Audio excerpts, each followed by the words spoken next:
My son dumped me at a nursing home to sell my house. I quietly signed every single paper he put in front of me. Later, he and his wife popped champagne and celebrated all week. But when they walked into the notary office to claim their check, the notary looked up and said, "The keys have already been sent to the new owner." My son froze, unable to breathe. I just smiled slightly and whispered, "Checkmate." But to understand the end, you have to witness the beginning. My name is Felix Turner. I am 68 years old, and until yesterday I was just a line item in my son's budget that he was desperate to erase. I spent 40 years as a logistics manager for a shipping fleet. My job was to see the small details that others missed to track movement and to ensure that everything ended up exactly where it was supposed to be. My son Kendrick and his wife Skylar forgot that about me. They saw gray hair and a slow walk and assumed my mind had slowed down too. They were wrong. Before I continue this story of how I turned the tables, let me know where you are watching from in the comments below.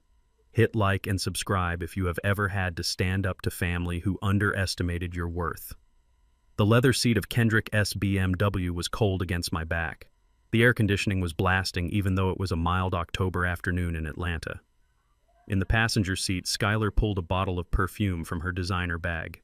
She did not ask if I was okay. She did not turn around.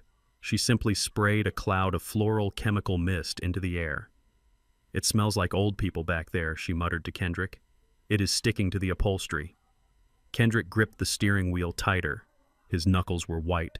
I noticed a slight tremor in his hands. It was not fear. It was the withdrawal of a man who owes money to dangerous people. I had seen that shake before in drivers who gambled away their cargo. "Just drive," Skylar Kendrick snapped. "We are almost there." I sat in the back silent. I looked out the window as the familiar streets of my neighborhood blurred by. We passed the park where I taught Kendrick to throw a baseball. We passed the corner store where Esther, my late wife, used to buy fresh peaches on Saturdays. Every corner held a memory, and my son was driving past them at 50 miles per hour, desperate to leave them behind.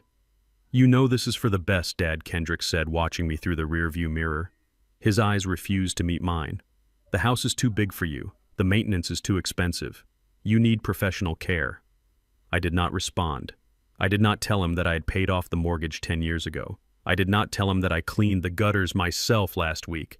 I did not tell him that the only thing expensive about my life was the money he constantly borrowed and never returned. Skylar laughed, a sharp, brittle sound.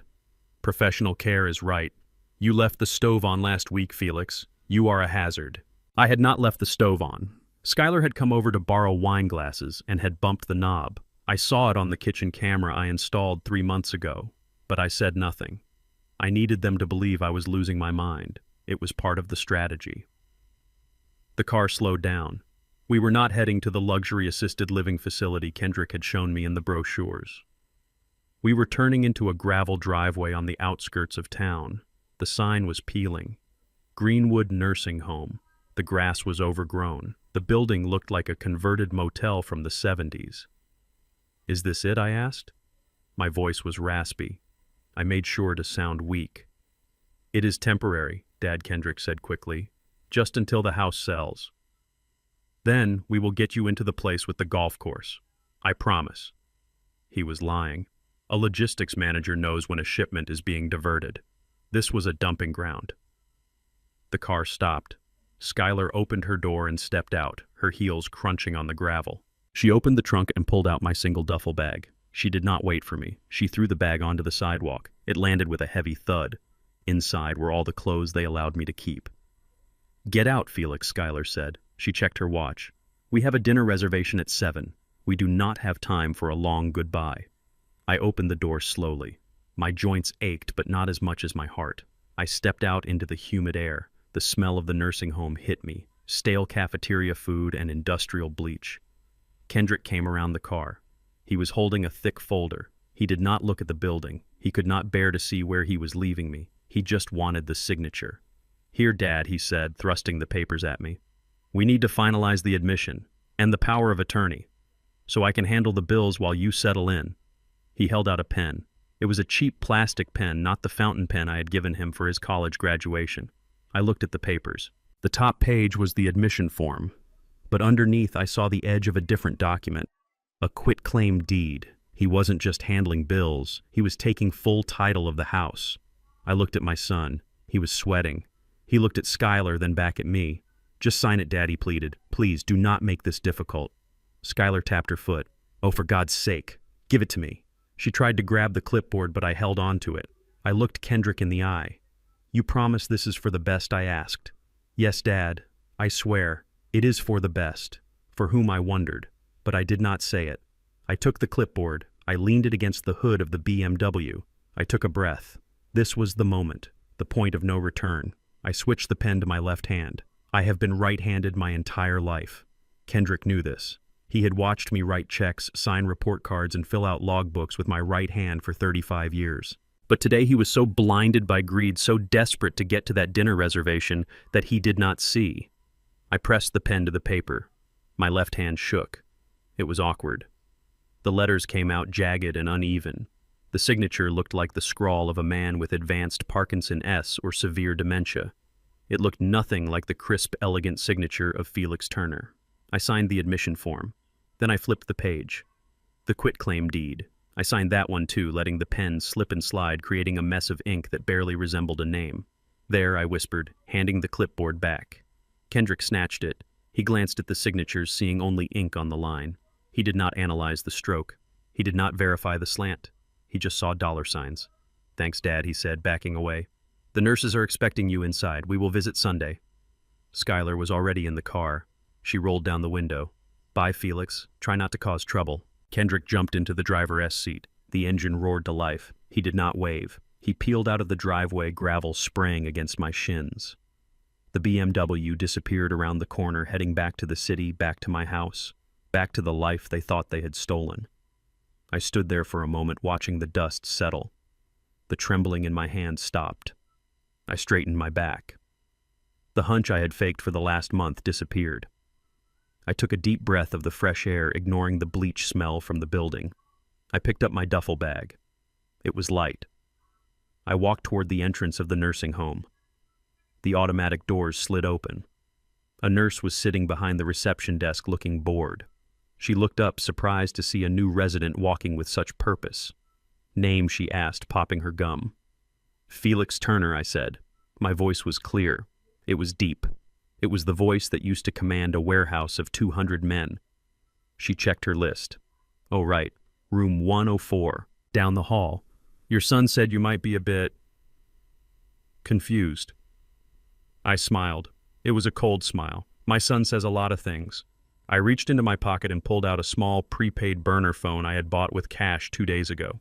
Kendrick had taken my smartphone, thinking he had cut me off from the world. He forgot that a logistics manager always has a backup communication line. "I need to make a call," I told the nurse. Technically, cell phones are allowed, but I did not wait for her permission. I dialed the number I had memorized. It rang once, twice. Then a gruff voice answered. "Rothstein here." "It is Felix," I said. "Are you in?" Rothstein asked. "I am in," I replied. "The package has been delivered. The papers are signed." Did he notice the hand? "No," I said, watching the empty driveway where my son had left me. He noticed nothing. "He is on his way to the house now." "Good," Rothstein said. "I have the notary ready for the real transfer. The charity is expecting the funds by tomorrow morning. By the time he tries to use that power of attorney, it will be a worthless piece of paper." "Initiate phase 1. I ordered. I hung up the phone. The nurse was staring at me. "Is everything okay, Mr. Turner?" she asked. "You look intense." I looked at her. For the first time in months, I felt alive. "Everything is perfect," I said. "I am just taking out the trash." I walked down the hall to room 104. The linoleum floor was cracked. The walls were a depressing shade of beige. But it did not matter. I would not be here long. My son thought he had buried me in this place. He did not realize he had just planted a seed, and the harvest was going to be bitter. I sat on the narrow bed and waited. The real show was about to start at my house, and thanks to the hidden cameras, I had a front row seat. Room 104 was silent except for the humming of the mini fridge. The nurse had turned off the lights hours ago, assuming I was asleep. I was not asleep. I was sitting upright in the narrow hospital bed with my back against the cold wall. In my hand, I held my burner phone. In my ears, I wore a pair of noise-canceling earbuds. My body was in this sterile prison, but my eyes and ears were back in the home I had built with my own hands. I tapped the screen. The video feed loaded instantly. The image was grainy at first, but cleared up quickly. I had installed the cameras myself 2 weeks ago, disguised as standard electrical outlets. One in the living room, one in the kitchen, one in the master bedroom. They were high definition and equipped with sensitive microphones. I saw everything. My living room was unrecognizable. It had only been 4 hours since Skylar had dumped me on the sidewalk, yet she had already transformed my sanctuary into a carnival. The furniture I had polished every Sunday was pushed against the walls. A table was set up in the center of the room, covered in bottles of champagne and expensive vodka. The air was filled with loud electronic music that vibrated the bass through my headphones. There were people there I did not know. Strangers. They were walking on my Persian rug with their shoes on. They were drinking from my crystal glasses.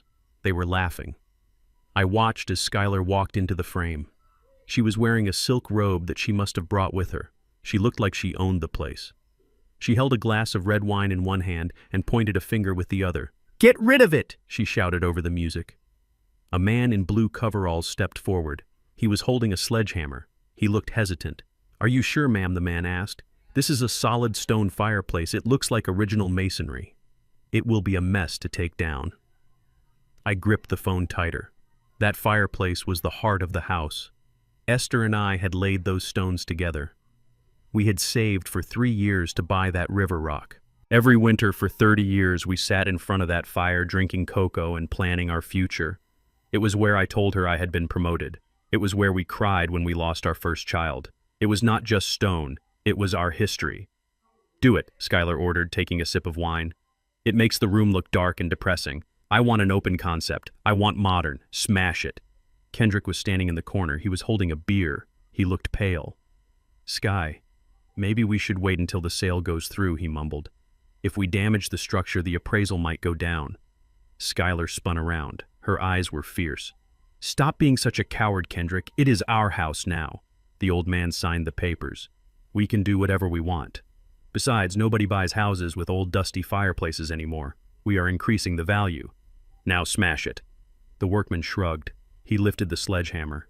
I flinched physically in my bed as the first blow landed. Crack! The sound was amplified through my earbuds. It sounded like a gunshot. A chunk of river rock fell to the floor. Dust billowed into the air. "Yeah," Skylar cheered, raising her glass. "Hit it harder! Crack!" Another blow. The mantelpiece made of solid oak split down the middle. That was the mantel where Esther lined up Kendrick S. baseball trophies. Now it was splintered wood on the floor. I did not close my eyes. I forced myself to watch. A logistics manager does not look away from a disaster. He documents it.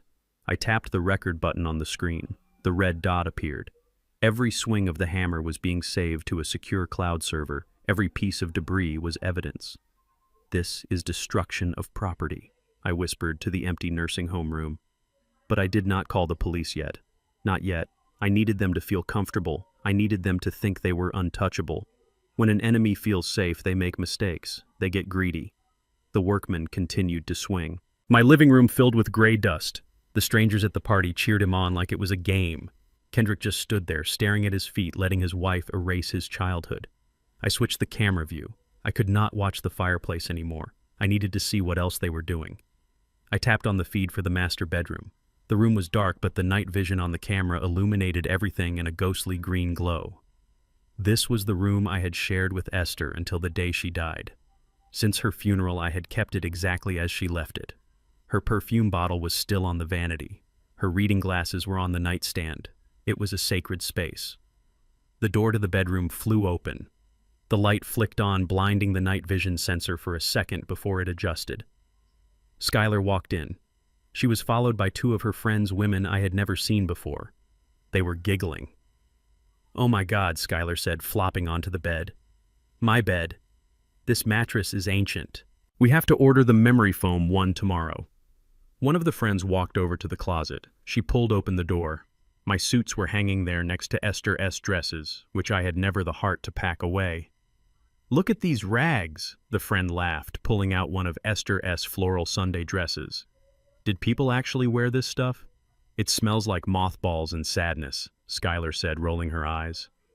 "Just trash it all. I ordered a dumpster for tomorrow morning. Everything goes. My heart hammered against my ribs. My blood pressure was rising. I could feel the pulse in my neck. They were going to throw away Esther S. dresses. Then Skylar walked over to the dresser. She spotted the mahogany jewelry box. It was not a fancy box. I had made it myself in woodshop class in high school. But inside was the only wealth we truly had. Skylar opened the lid. "Jackpot," she whispered. She reached in and pulled out the pearl necklace. It was not a diamond necklace. It was not gold. But to me, it was priceless. I had bought those pearls for Esther on our 10th anniversary. I had worked double shifts for 6 months to afford them. Esther treated them like royalty. She only wore them on Christmas and Easter.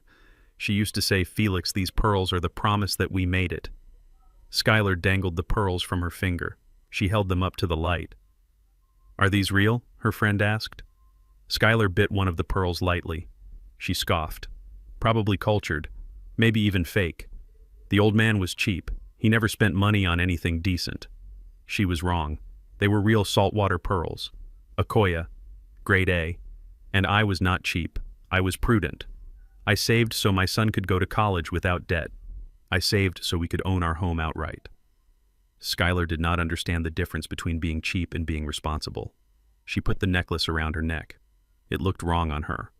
It looked like a halo placed on a demon. "Does it make me look like a rich widow?" She posed in the mirror, making a duck face. Her friends laughed. "It makes you look like you are ready to inherit the earth," one of them said. "I am ready," Skylar said, stroking the pearls. "I deserve this.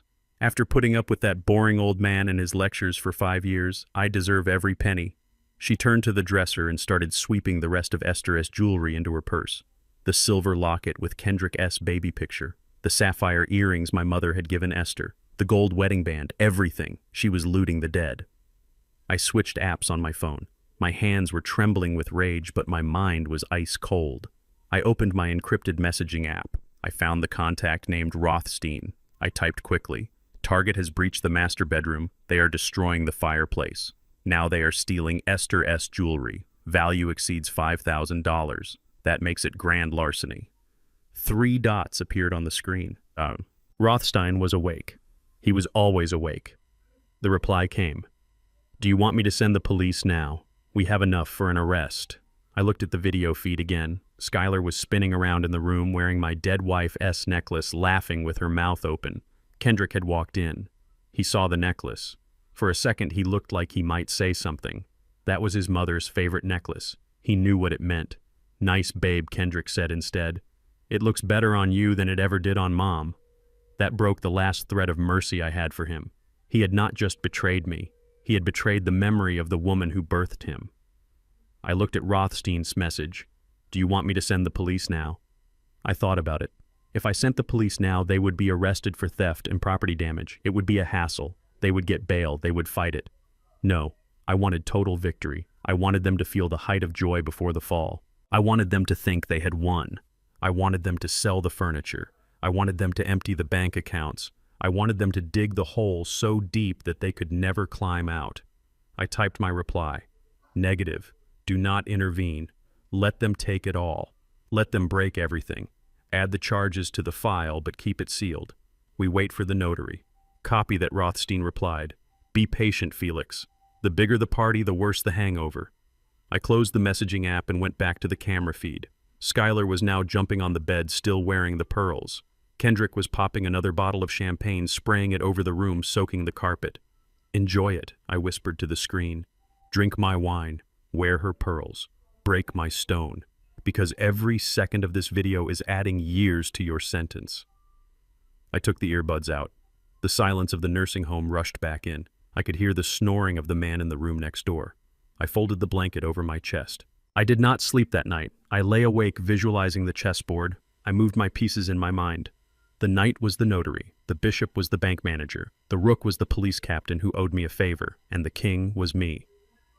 Tomorrow Kendrick would come to demand my bank access. He would try to strip the last of my dignity. He would find that the old logistics manager had already rerouted the shipment. I closed my eyes and waited for the sun to rise. The game had officially begun. Kendrick arrived at the nursing home the next morning looking like a man who was being hunted. He wore sunglasses even though it was overcast. His designer shirt was wrinkled. He smelled of stale coffee and nervous sweat. I sat in the plastic chair by the window watching him walk across the parking lot. He was checking his phone every 3 steps. I knew exactly why he was agitated. My contact at the bank had alerted me that Kendrick tried to withdraw $5,000 from the joint account an hour ago. The transaction was declined. The walls were closing in on him. He pushed open the door to room 104 with too much force. The handle banged against the wall. "Hey, Dad," Kendrick said. His voice was tight. It sounded like a violin string about to snap. I looked up from my newspaper. I kept my face blank. "Hello, son. I did not expect to see you so soon. Did you bring my reading glasses?" Kendrick waved his hand dismissively. "I forgot them. I will bring them next time. Look, we have a small problem." He pulled up a chair and sat close to me. Too close. I could see the red veins in his eyes. He lowered his sunglasses. "The insurance company is acting up." Kendrick lied. He was always a terrible liar. He looked down and to the left whenever he fabricated a story. "They are refusing to cover your heart medication and the special supplements the doctor ordered." I folded my newspaper slowly. My heart medication was fully covered by my veteran benefits. I knew this. He knew this. But he was banking on my senility. "Is that so?" I asked. "That sounds serious." "It is very serious, Dad. They need a payment today or they will stop the treatment. I tried to use my card, but the chip is malfunctioning. I need to use your debit card just for the copay. I will pay you back as soon as my new card arrives." He held out his hand. His palm was damp. I looked at his hand. This was the same hand that used to reach for mine when he was a scared little boy. Now it was reaching for my lifeline to cut it. "How much is it?" I asked. Kendrick hesitated. $2,000. "These are very advanced supplements." I reached into the drawer of the nightstand. I pulled out my wallet. It was old leather worn smooth by decades of use. I opened it and took out the blue debit card. Kendrick's eyes locked onto the plastic. He licked his lips. It was a primal reaction of greed and desperation. "Here," I said, holding the card out. He snatched it. "Thanks, Dad. You are a lifesaver. Literally. I just need the PIN. I think I forgot it. Is it still your birth year?" I paused. I looked him dead in the eye. "No, Kendrick. I changed it last year." "Do you not remember?" He forced a laugh. "Right. Of course. My memory is so bad lately. Too much stress at work." "What is the new code?" I leaned in. I lowered my voice to a conspiratorial whisper. "It is the year you graduated college. I was so proud of you that day, so I made it my code." Kendrick blinked. For a second I saw a flash of panic. He did not remember the year. He had barely scraped by in college, spending more time at fraternities than in the library. "Right," he said quickly. "Of course. 1998. "No," I said. 2002. "Right. 2002. Got it." He stood up abruptly. The card was already in his pocket. "I have to run to the pharmacy now before they close. I will be right back with your receipt." He practically ran out of the room. I watched him go. I did not tell him that I graduated him in 2001. 2002 was the year he got arrested for a DUI. I gave him the wrong year on purpose. But even if I gave him the right year, it would not have mattered. I had reported the card stolen yesterday morning. I picked up my newspaper again, but I did not read. I counted the minutes. 5 minutes to get to the ATM at the gas station down the street. 2 minutes to insert the card and try the PIN. 1 minute to try again. 1 minute to panic and try a third time. I imagined the scene. The screen flashing invalid PIN. Kendrick sweating, his fingers shaking as he typed in 2001 trying to guess. Then the final message. Card retained. Please contact your financial institution. The machine would swallow the card. He would be left with nothing. No cash. No card. And a debt shark named Big Mike waiting for his money. 10 minutes later I heard heavy footsteps in the hallway. They were not the footsteps of a visitor. They were the stomps of a man in a rage. Kendrick burst into the room. He did not care about the noise this time. His face was a deep shade of crimson. "You lied to me," he screamed. He threw his sunglasses on the floor. They shattered. I flinched. This time the fear was partially real. He was unhinged. "What are you talking about?" I asked, keeping my voice trembling. "The PIN." Kendrick roared. He kicked the bed frame. "The PIN was wrong. The machine ate the card. You gave me the wrong number on purpose." I clutched my chest. I widened my eyes. No. No, I didn't. 2002. That was the year. Or was it 2003? I started to cry. It was a performance I had practiced in the mirror. I am sorry, Kendrick. My head is all mixed up. I can't remember. Why are you yelling at me? Kendrick grabbed the lapels of my pajama shirt. He pulled me forward. His breath was hot on my face. Stop acting stupid, old man. I know you have money. Where is the checkbook? Where is the cash? I need $20,000 by tonight. He shook me. Tell me where the money is, or I will tear this room apart. I sobbed louder. I don't know. Skylar said she took care of everything. Ask Skylar. He shoved me back against the pillows. Useless, he spat. You are absolutely useless. He paced around the room. He pulled open the drawers of the nightstand and dumped them on the floor. My Bible, my reading glasses, my spare socks. He kicked them aside. He went to the closet and ripped through my clothes pockets. Nothing. He turned back to me. His eyes were wild. You better pray I find a way to fix this, Dad, because if I lose everything, I am leaving you here to rot. I will never visit. I will never call. You will die alone in this room and nobody will care. He pointed a finger at my face. Do not think I am joking. You are dead to me. He stormed out of the room, slamming the door so hard that a picture frame on the wall tilted. Silence returned to room 104. I sat up slowly. I adjusted my shirt collar. I wiped the fake tears from my cheeks. I looked up at the smoke detector on the ceiling. Beside it was a tiny black dot, the lens of my hidden camera. It had recorded everything, the assault, the threat, the elder abuse. I reached for my burner phone under the mattress. I opened the app and saved the video clip. I named the file Evidence Number 3. Then I pressed the call button for the nurse. A minute later, the head nurse, Mrs. Higgins, rushed in. She looked alarmed. Mr. Turner, we heard shouting. Are you all right? I looked at her with sad, weary eyes. My son, I whispered. He was very upset. He is under a lot of pressure. I think he is having a breakdown. Mrs. Higgins saw the overturned drawers and the broken sunglasses. Her face hardened. Did he hurt you, Mr. Turner? I touched my chest where he had grabbed me. He was just shaking me. He didn't mean it. Please do not call the police. I do not want him to get in trouble.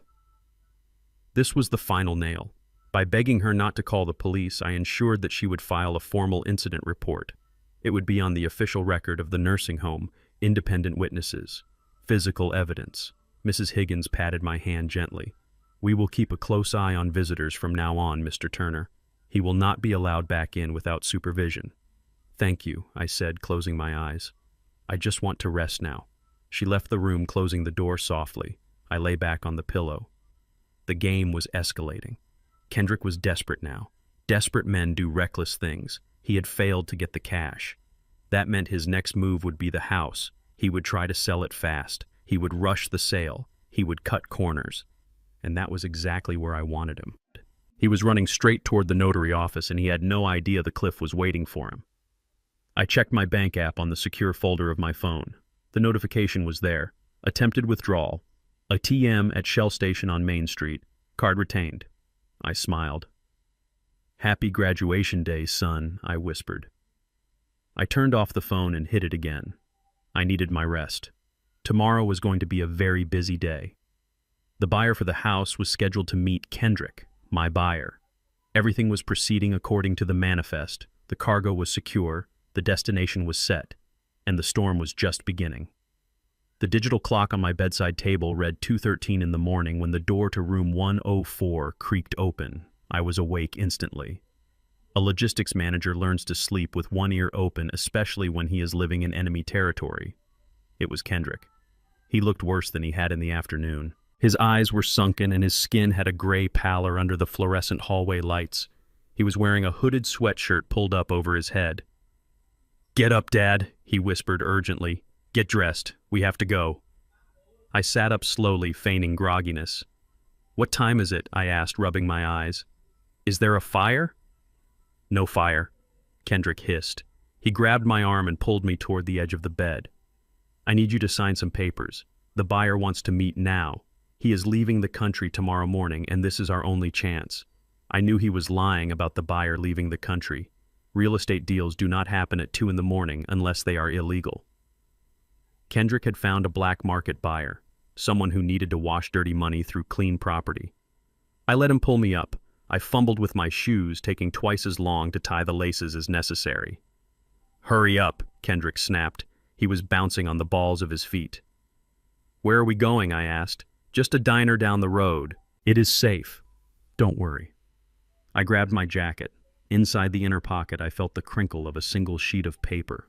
I had been carrying it with me for 3 days, waiting for this exact moment. It was a duplicate of the signature page for a standard real estate contract, but the fine print was very different. We slipped out the side exit of the nursing home. The night air was thick and humid. A black sedan was waiting in the shadows, not Kendrick S. BMW. It was an older model with tinted windows. "Get in," Kendrick said, opening the back door. I slid onto the vinyl seat. The car smelled of stale cigarette smoke and pine air freshener.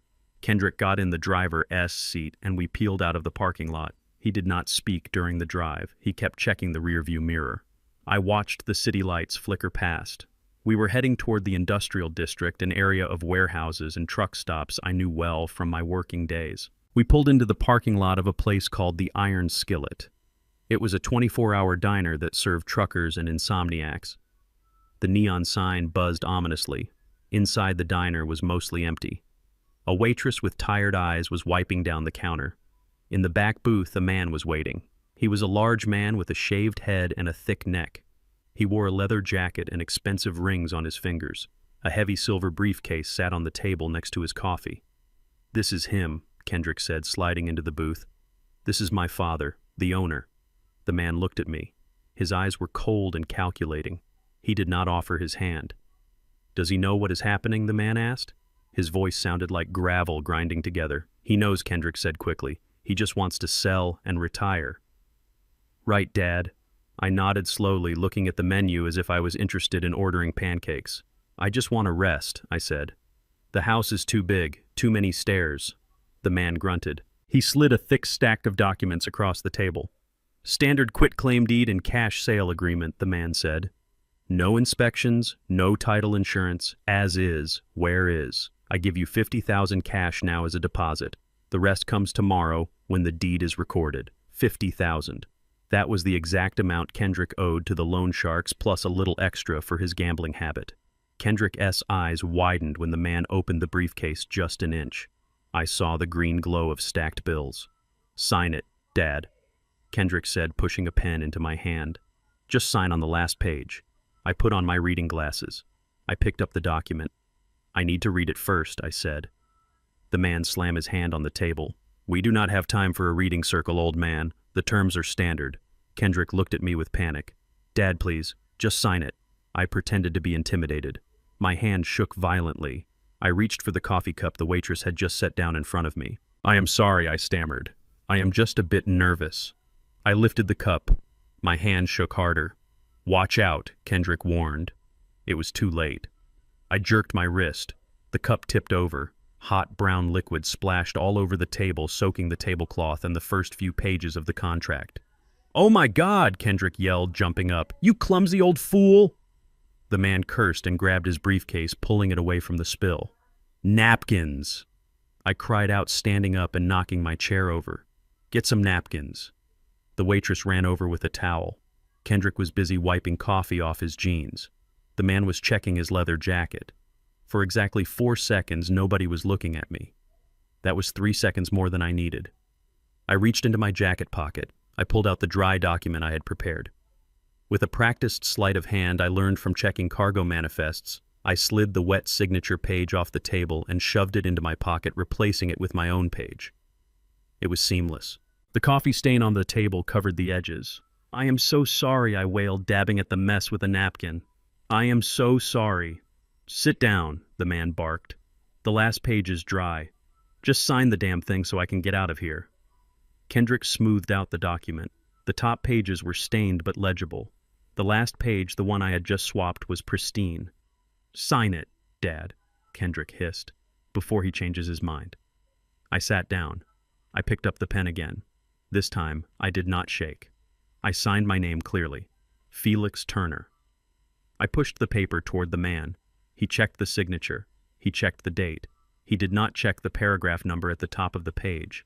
If he had, he would have noticed it referenced a clause about charitable donations, not a property sale. "Good," the man said. He reached into the briefcase and pulled out a thick envelope. He tossed it to Kendrick. 50,000. Do not spend it all in one place. Kendrick grabbed the envelope. He tore the corner open to check the bills. He let out a breath he had been holding for days. "Thank you," he said. "Thank you. You will get the keys tomorrow." The man stood up, taking the signed papers. "I better. If I find out you are playing games, you will wish you were in that nursing home with your daddy." The man walked out of the diner. We watched his car drive away. Kendrick slumped against the booth. He clutched the envelope to his chest like a newborn baby. "We did it," he whispered. "We actually did it." He looked at me. For a second, I thought he might thank me. I thought he might offer to buy me breakfast with his new fortune. "Let us go," he said, standing up. "I need to drop you back before the morning shift starts." We drove back to the nursing home in silence. Kendrick was humming a tune. He was already spending the money in his head. He was thinking about paying off Big Mike. He was thinking about buying Skylar a gift to make her stop screaming. He pulled up to the side entrance. "Get out, Dad," Kendrick said. I opened the door. "Kendrick," I said, pausing. "Are you happy now?" He patted the pocket where the money was. "I am relieved, Dad. You wouldn't understand. Business is complicated." He did not know how complicated it was about to get. I watched him drive away. The taillights of the black sedan faded into the darkness. I walked back to room 104. I took off my jacket and removed the coffee-stained page from my pocket. I tore it into tiny pieces and flushed it down the toilet. Then I took out my burner phone. I sent a text to Rothstein. "The bait is taken. He has the cash. The buyer has the dummy contract." Rothstein replied instantly. "Did he read the fine print?" I smiled at the screen. Nobody reads the fine print anymore. The document I had signed was not a sale agreement.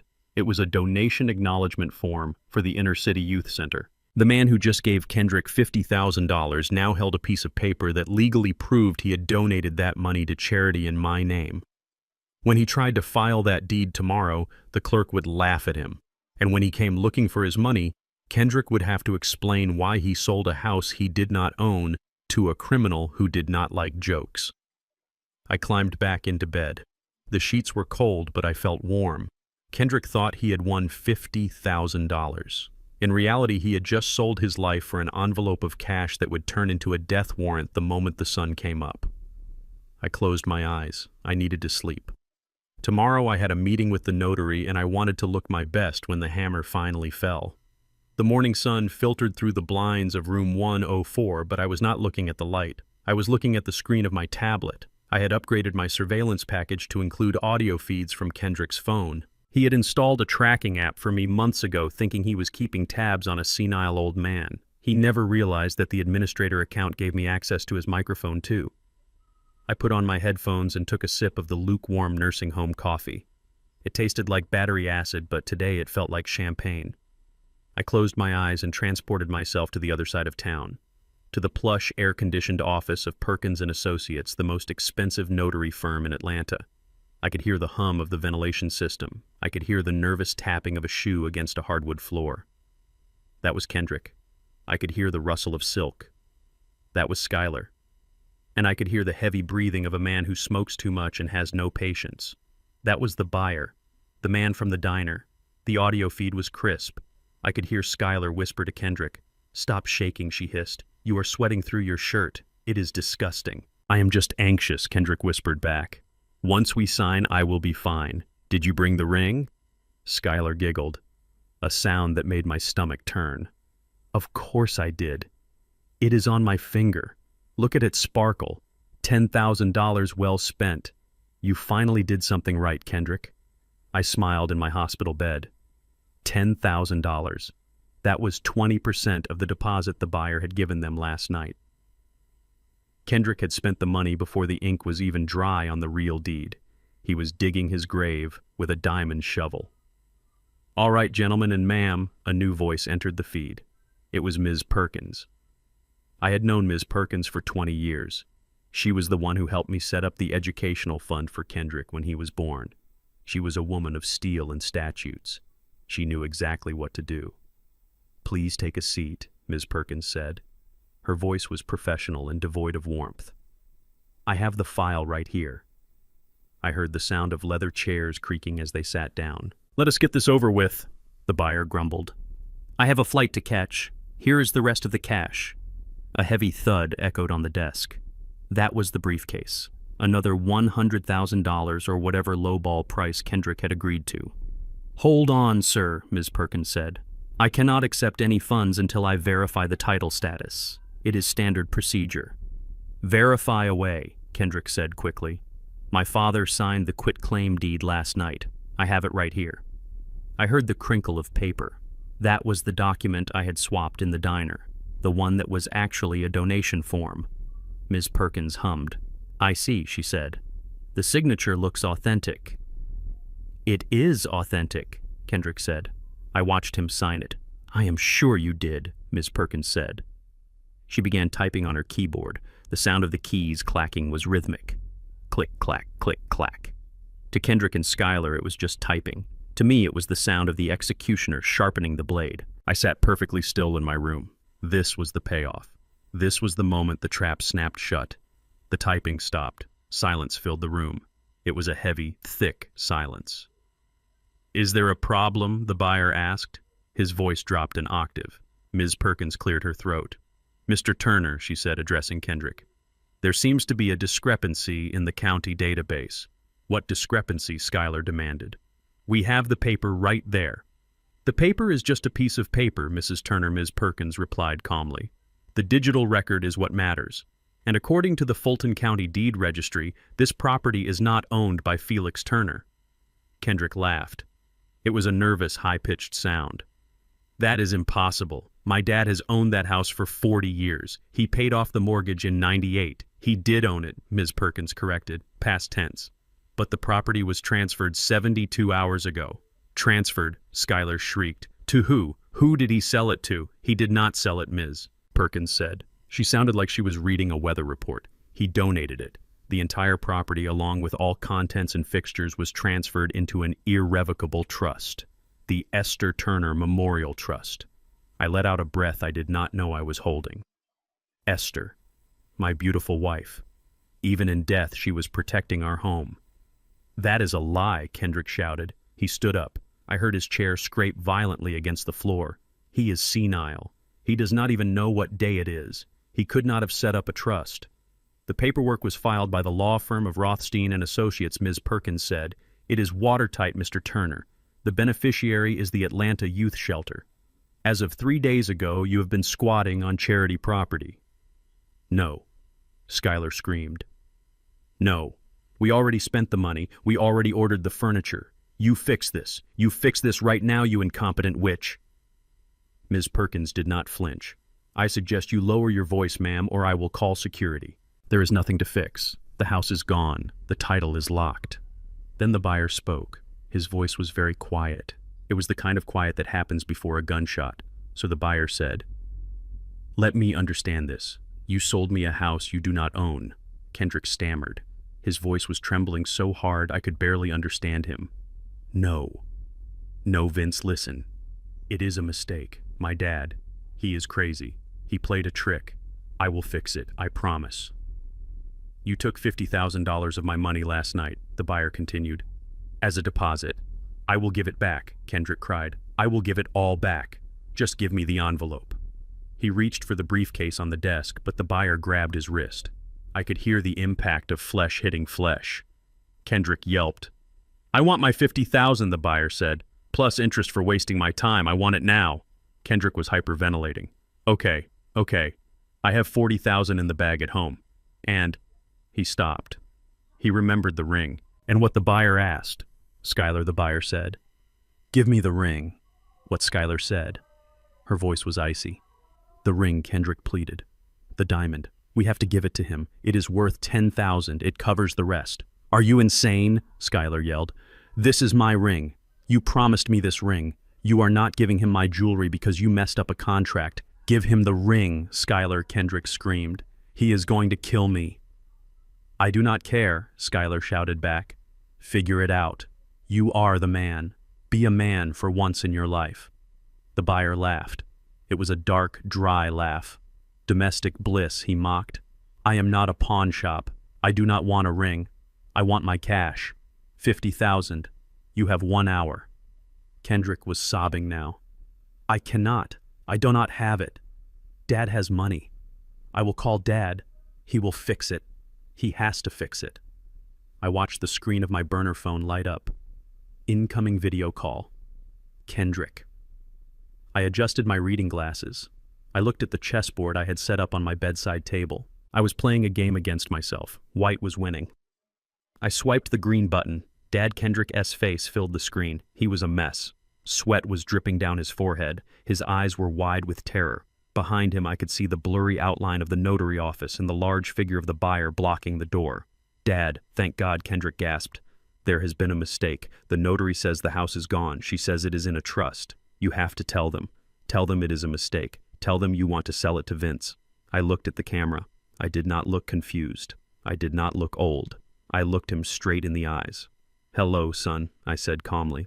I picked up a white bishop piece from the board. Dad, stop playing games, Kendrick screamed. Vince is here. He has a gun. He wants his money back. The deposit money. The deposit, I asked slowly. Ah, yes. The $50,000 you accepted last night. Yes, Kendrick cried. I need you to transfer me $50,000 right now, or sign the house over. Please, Dad. He is going to hurt me. I inspected the chess piece in my hand. I cannot transfer money I do not have. Son, I said. My accounts are closed, remember? You tried to access them yesterday.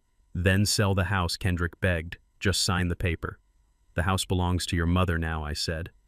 It is a shelter for children who have no homes. I cannot sell what belongs to the angels.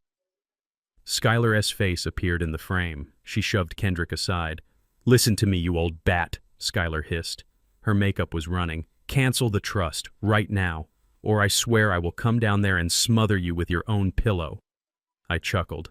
That sounds like a threat, Skylar. I hope Ms. Perkins is recording this. She is.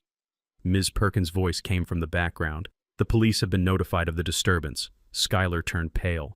Dad Kendrick pushed back into the frame. Please. I spent the money. I spent $10,000 on a ring. I cannot pay him back. He is going to take me. I looked at my son. I remembered teaching him to ride a bike. I remembered paying for his first car. I remembered bailing him out of jail when he was 20. Every time I fixed his mistakes, he learned nothing.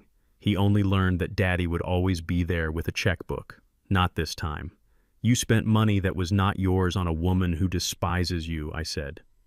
That is a bad investment, son. Dad. Please, Kendrick whispered. His voice broke. I looked at the buyer who was standing behind Kendrick. He was watching the screen.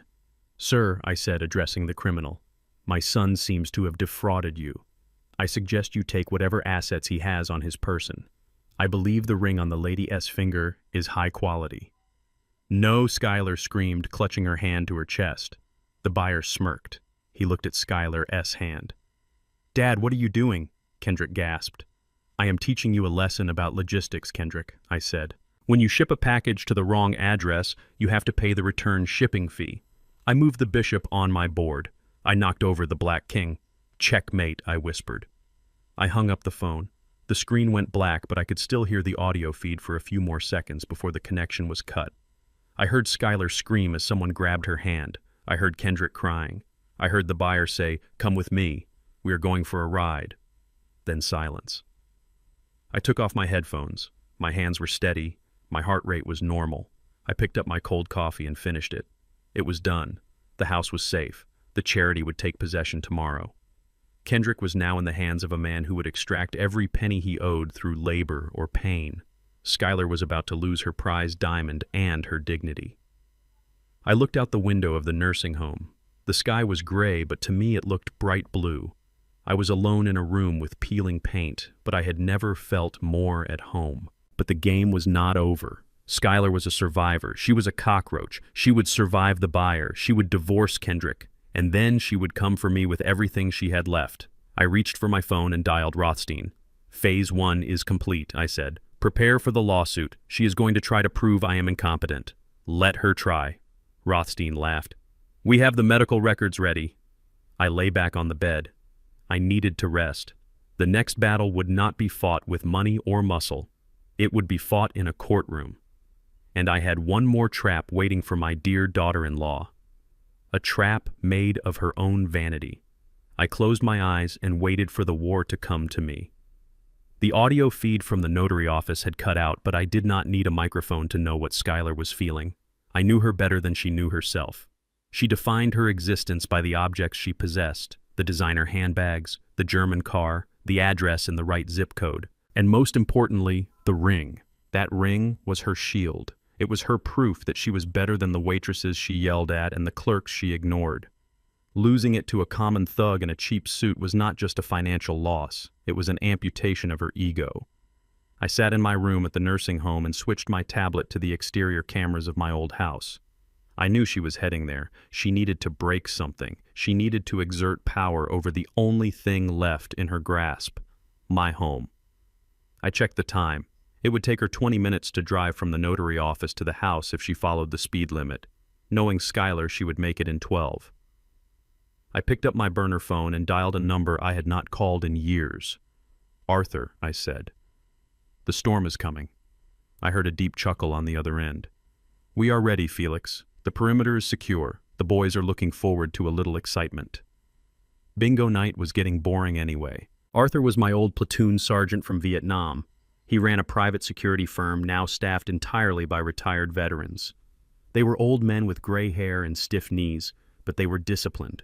They were loyal. And unlike the security guards at the mall, they did not panic. "Hold the line, Arthur," I said. "Do not engage unless she attacks. Let her dig her own hole." "Understood." Out. I hung up and watched the screen. 10 minutes later, a silver Mercedes screeched around the corner. Skylar. She drove over the curb and parked on the perfectly manicured lawn, leaving deep tire tracks in the grass I had tended for decades. She did not care. She jumped out of the car. She looked like a banshee. Her hair was disheveled. Her mascara was smeared down her cheeks. She was not wearing the ring. Her left hand looked naked and claw-like as she clenched it into a fist. She marched toward the front door. She was muttering to herself. The high-sensitivity microphone above the porch picked it up. "Stupid old man. Stupid husband.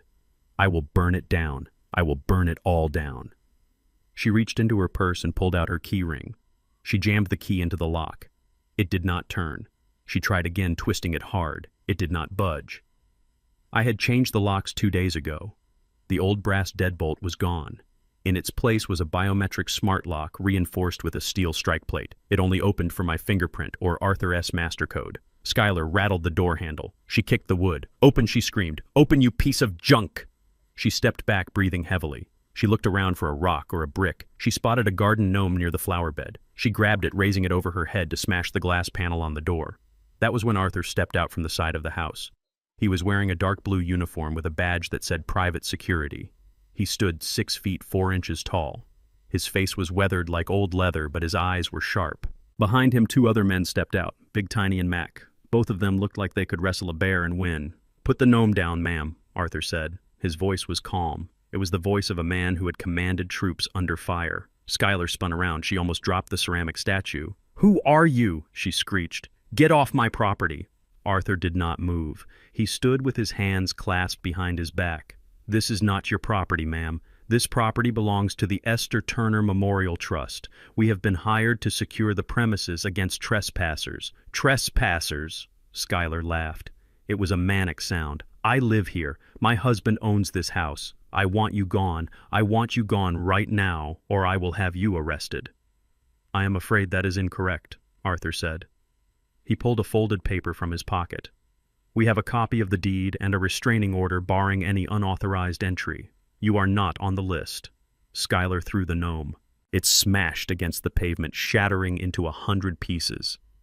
"I do not care about your list," she yelled. She marched up to Arthur, getting right in his face. She poked a finger into his chest. "Do you know who I am? Do you have any idea who you are messing with? I will sue you. I will take your pension. I will have your job. Get out of my way." She tried to push past him to get to the door. Arthur did not budge. He was a stone wall. He simply stepped sideways, blocking her path again. "Please step back, ma'am," Arthur said. "This is your final warning." Skylar lost it. The humiliation of the morning, the loss of the diamond, the heat of the day, it all boiled over. "Move!" she screamed. She pulled back her hand and slapped Arthur across the face. The sound was sharp and loud. I watched on the screen. My heart rate spiked. This was it. This was the crossing of the line. Arthur did not flinch. He did not retaliate.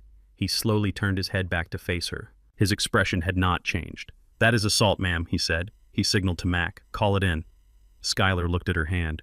She seemed surprised by what she had done, but she did not apologize. She doubled down. "Do not touch me," she hissed. "You deserved it.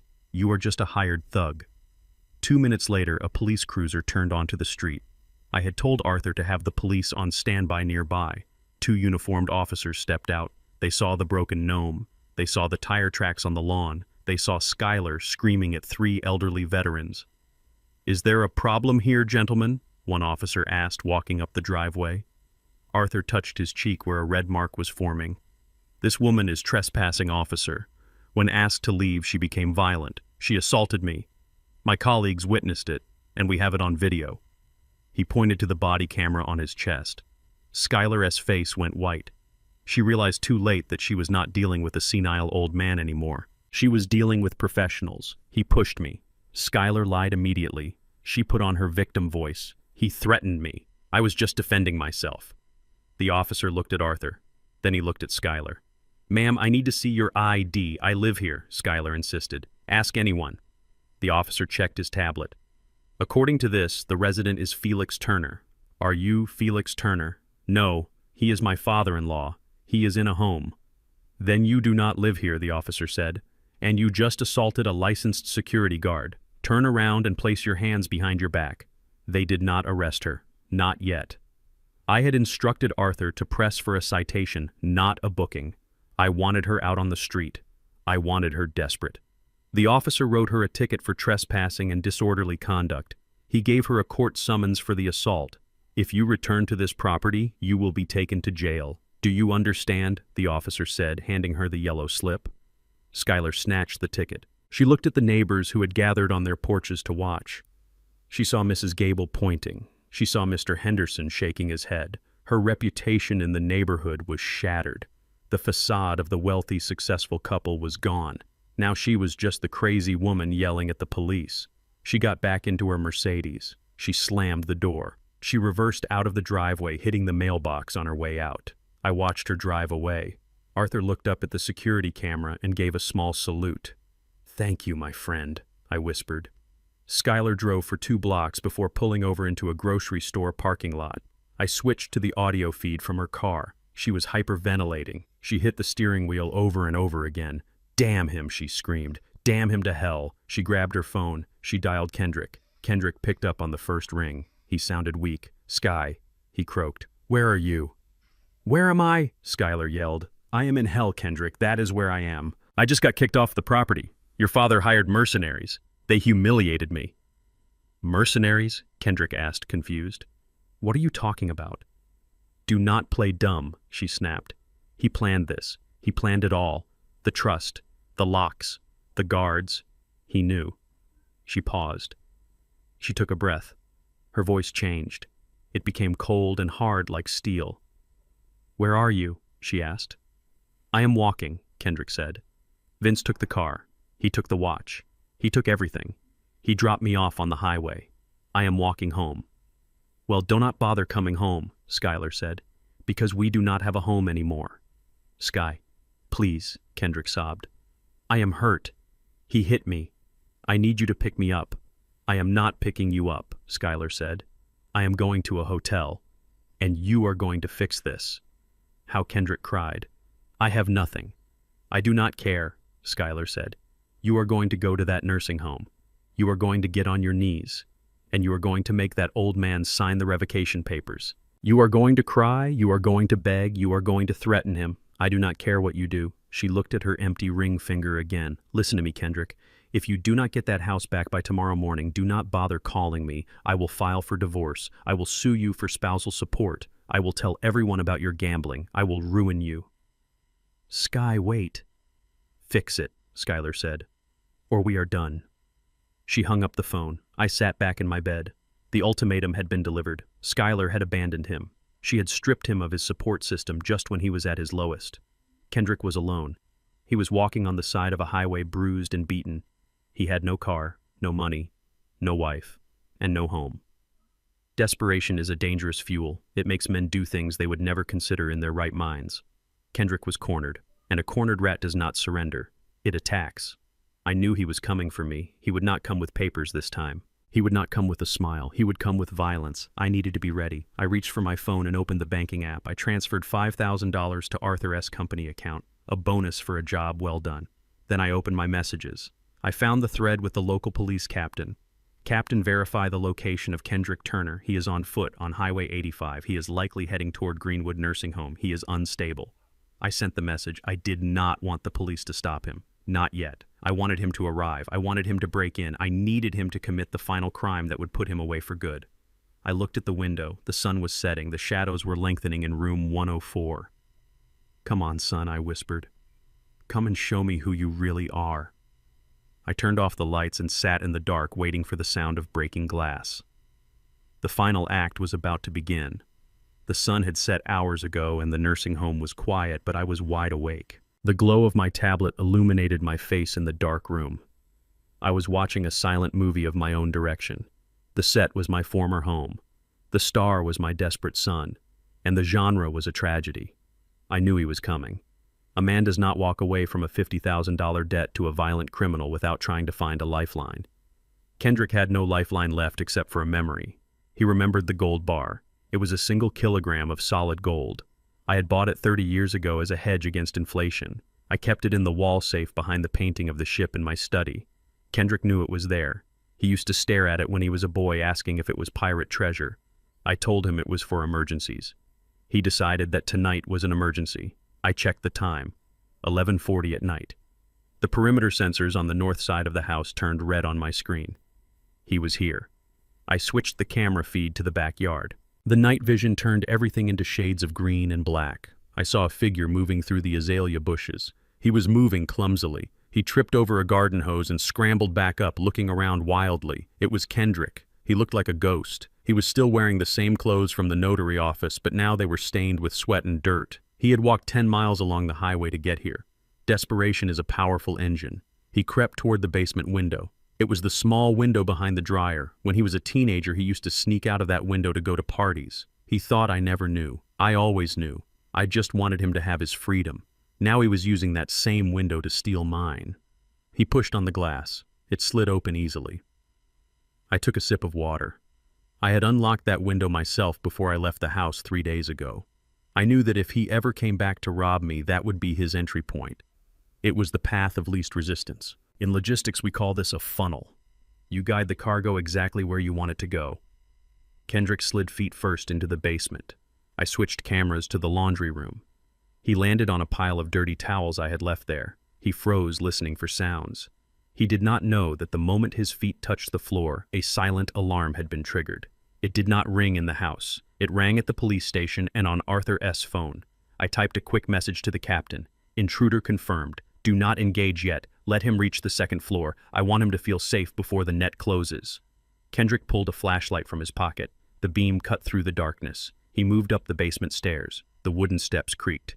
I knew exactly which step squeaked. The third one from the top. Creak. Kendrick stopped breathing. He waited. The house was silent. He pushed open the door to the kitchen. He shined his light around. The kitchen was empty. The counters were bare. He did not look at the table where he used to eat breakfast before school. He did not look at the height chart carved into the door frame. He only looked for obstacles. He moved into the hallway. He passed the living room where Skylar had ordered the fireplace destroyed. The rubble was still there.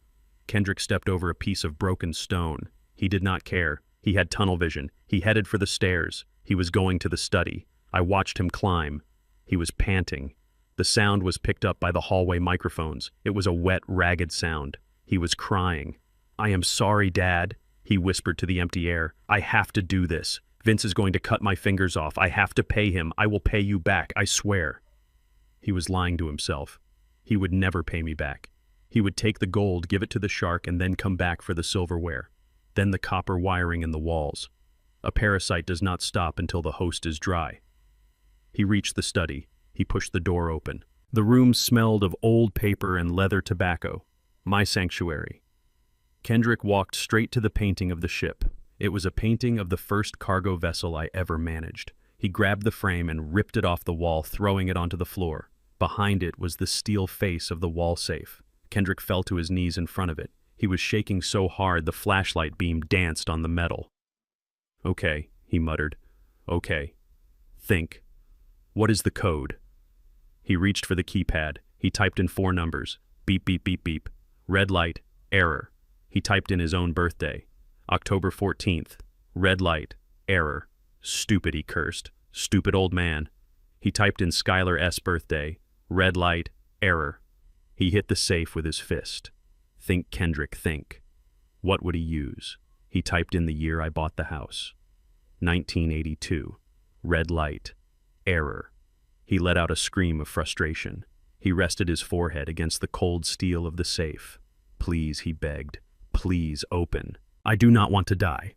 He reached into his pocket and pulled out a small pry bar he must have stolen from a hardware store on his walk here. He jammed it into the crack of the door. He was going to try to force it open. He pulled with all his strength. His face turned purple. The safe door popped open with a click. He fell back surprised. He dropped the pry bar. It was not his strength that opened it. I had left the locking mechanism disengaged. The bolts were retracted. The door was just resting on the latch. Kendrick laughed. It was a hysterical, broken laugh. "You forgot to lock it," he gasped. "You senile old fool. You forgot to lock the safe." He scrambled forward. He reached into the dark cavity of the safe. His hands were ready to feel the heavy, cold weight of the gold bar. His hand grasped nothing but air. He shined the flashlight inside. The safe was empty. No gold, no cash, no documents. The gold bar was currently sitting in a safety deposit box at the bank downtown where I had moved it a week ago. There was only one thing in the safe. A small white index card propped up in the center. Kendrick grabbed the card. He brought it close to his face. I zoomed in with the camera. I knew what it said. I had written it myself with my best fountain pen. Kendrick read the words out loud. His voice trembled. "The combination was your mother's birthday. Too bad you never remembered it." He stared at the card. "My mother's birthday," he whispered. "May 3rd. He had missed it every year. Every single year for 20 years he forgot. He would call a week late saying he was busy. Or he would send a text message with a generic emoji. He never sent a card. He never sent flowers. He crumbled the note in his hand. "No," he wailed. "No. Where is the gold?" He started banging his head against the open door of the safe. "It is not fair. It is mine. It is my inheritance." Suddenly the room was flooded with blinding white light. Kendrick froze. He covered his eyes. A voice boomed from a megaphone outside the window. "Kendrick Turner, this is the Atlanta Police Department. The house is surrounded. Come out with your hands up." Kendrick scrambled to the window. He looked out. Red and blue lights flashed against the trees. There were 3 squad cars in the driveway. Officers were positioned behind the doors with their weapons drawn. He ran to the door of the study. "Do not move," a voice shouted from the hallway. Arthur stood at the top of the stairs. He was holding a taser. Behind him were 2 police officers. "It is over," son Arthur said. "Put your hands on your head." Kendrick looked at Arthur. Then he looked at the empty safe. Then he looked at the crumbled note in his hand. He collapsed. He did not fight. He did not run. He just sank to the floor and curled into a ball. He sobbed like a child who had lost his mother in a crowd. But his mother was gone and his father was watching him from a screen 5 miles away. The officers moved in. They pulled him up. They cuffed his hands behind his back. "You have the right to remain silent," the officer recited. Kendrick did not remain silent. He looked up at the ceiling as if he knew I was there. "Dad," he screamed. "Dad, help me. Tell them it is okay. Tell them I am allowed to be here." I watched him on my screen. My finger hovered over the microphone button. I could speak to him. I could tell the police to let him go. I could end this right now. I thought about the nursing home. I thought about the signature he forced out of me. I thought about Skylar wearing the pearls. I thought about the look on his face when he thought he had sold my home to a criminal. I did not press the button. I watched as they marched him down the stairs. I watched as they led him out the front door past the broken gnome and the tire tracks. They pushed him into the back of a squad car. The heavy door slammed shut. The flashing lights illuminated his face through the window one last time. He looked broken. He looked terrified, but for the first time in his life he also looked responsible for his own actions. The cars drove away. The sirens faded into the distance. Arthur stayed behind. He walked through the house, checking the rooms. He walked into the study and picked up the crumbled note from the floor. He smoothed it out and placed it back in the safe. Then he looked up at the camera and nodded. "Secure," he mouthed. I turned off the tablet. The room in the nursing home was dark again. I lay back on my pillow. I should have felt sad. A father should feel sad when his son goes to jail. But I did not feel sad. I felt a strange sense of order. In logistics, when a shipment is corrupted, when the cargo is rotten, you do not ship it. You quarantine it. You remove it from the supply chain so it does not infect the rest of the fleet. Kendrick was in quarantine now. He was safe from the loan sharks. He was safe from himself. And I was safe from him. I closed my eyes, and for the first time in a week I fell into a deep, dreamless sleep. But the war was not over. Skylar was still out there. And unlike Kendrick, she was not broken. She was angry. And she had a lawyer who specialized in destroying old men like me. The next morning I would wake up to a lawsuit. But tonight I slept with the peace of a man who had protected his castle. The visitation room at the Fulton County Jail smelled of industrial cleaner and stale fear. It was a smell I knew well from my days working on the docks, where desperate men often found themselves on the wrong side of the law. But today I was not a logistics manager dealing with a wayward employee. I was a father visiting his only child. I sat on the cold metal stool. The glass partition between us was thick and scratched. It separated my world of freedom from his world of consequences. The heavy steel door on the other side buzzed open. Kendrick shuffled in. He looked terrible. In just 72 hours, the swagger of the real estate mogul was gone. The designer suit was replaced by a bright orange jumpsuit that hung off his frame like a tent. His hair was greasy. His face was covered in stubble. There was a dark bruise on his cheekbone, likely a welcome gift from a cellmate or a guard.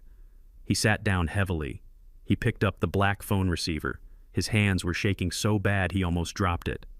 I picked up my receiver. "Dad," he choked out. His voice was tinny through the speaker. "Dad, thank God. You came. You have to get me out. You have to post bail." I looked at him. I did not see the 35-year-old man. I saw the boy who used to scrape his knees and run to me for a bandage. I saw the teenager who crashed his first car and begged me not to tell his mother. I saw a lifetime of mistakes that I had quietly fixed with a checkbook or a phone call. But my checkbook was closed, and the phone line was dead.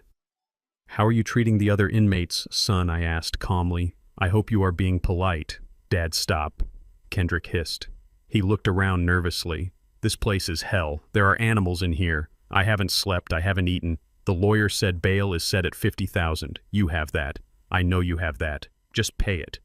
I will work it off, I promise." I leaned forward. The glass was cold against my forehead. "You promise," I repeated. "That is a word you use often, Kendrick. It is a currency you have devalued until it is worth less than the toilet paper in your cell." "Dad, please," he sobbed. "I am sorry about the safe. I am sorry about the house. I was desperate. Skylar made me do it." "Skylar is not here," I said. "You are here. You broke the window. You cracked the safe. You held the pry bar." I watched a tear slide down his cheek. It cut a clean path through the grime on his face. "I know I messed up," he whispered, "but I am your son. You cannot leave me in here. Mom would never leave me in here." I stiffened. My grip on the phone tightened until my knuckles turned white. "Do not say her name," I said. My voice was low, but it was sharp enough to cut glass. "Do not you dare speak about your mother." Kendrick recoiled. He looked confused. "Why, Dad?" "She loved me. She would forgive me." That was the moment I decided to open the box. The box I had kept locked in the deepest corner of my heart for 5 years. The box that contained the ugly truth about the night Esther died. I looked him in the eye. I needed him to hear this. I needed him to understand that my coldness was not sudden. It was a glacier that had been forming for half a decade. "Do you remember the night she passed?" I asked. Kendrick blinked. Of course. It was raining. I was stuck in traffic on I-85. There was a pileup. I got there 10 minutes too late. I nodded slowly. "That is the story you told me. You burst into the hospital room crying. You held her cold hand. You screamed that you tried to get there. You said the highway was a parking lot." "It was," Kendrick said. His eyes shifted to the left. "Why are we talking about this?" "Because I am a logistics manager, Kendrick," I said. "I track movement. I verify roots. That night after the undertaker took your mother away, I sat in the hospital waiting room. I could not sleep. So I checked the traffic reports for I-85. Kendrick stopped breathing. There was no accident, I continued. There was no pileup. The highway was clear. Green lights all the way from your apartment to the hospital. Kendrick swallowed hard. Maybe I took a different route, he stammered. Maybe it was surface streets.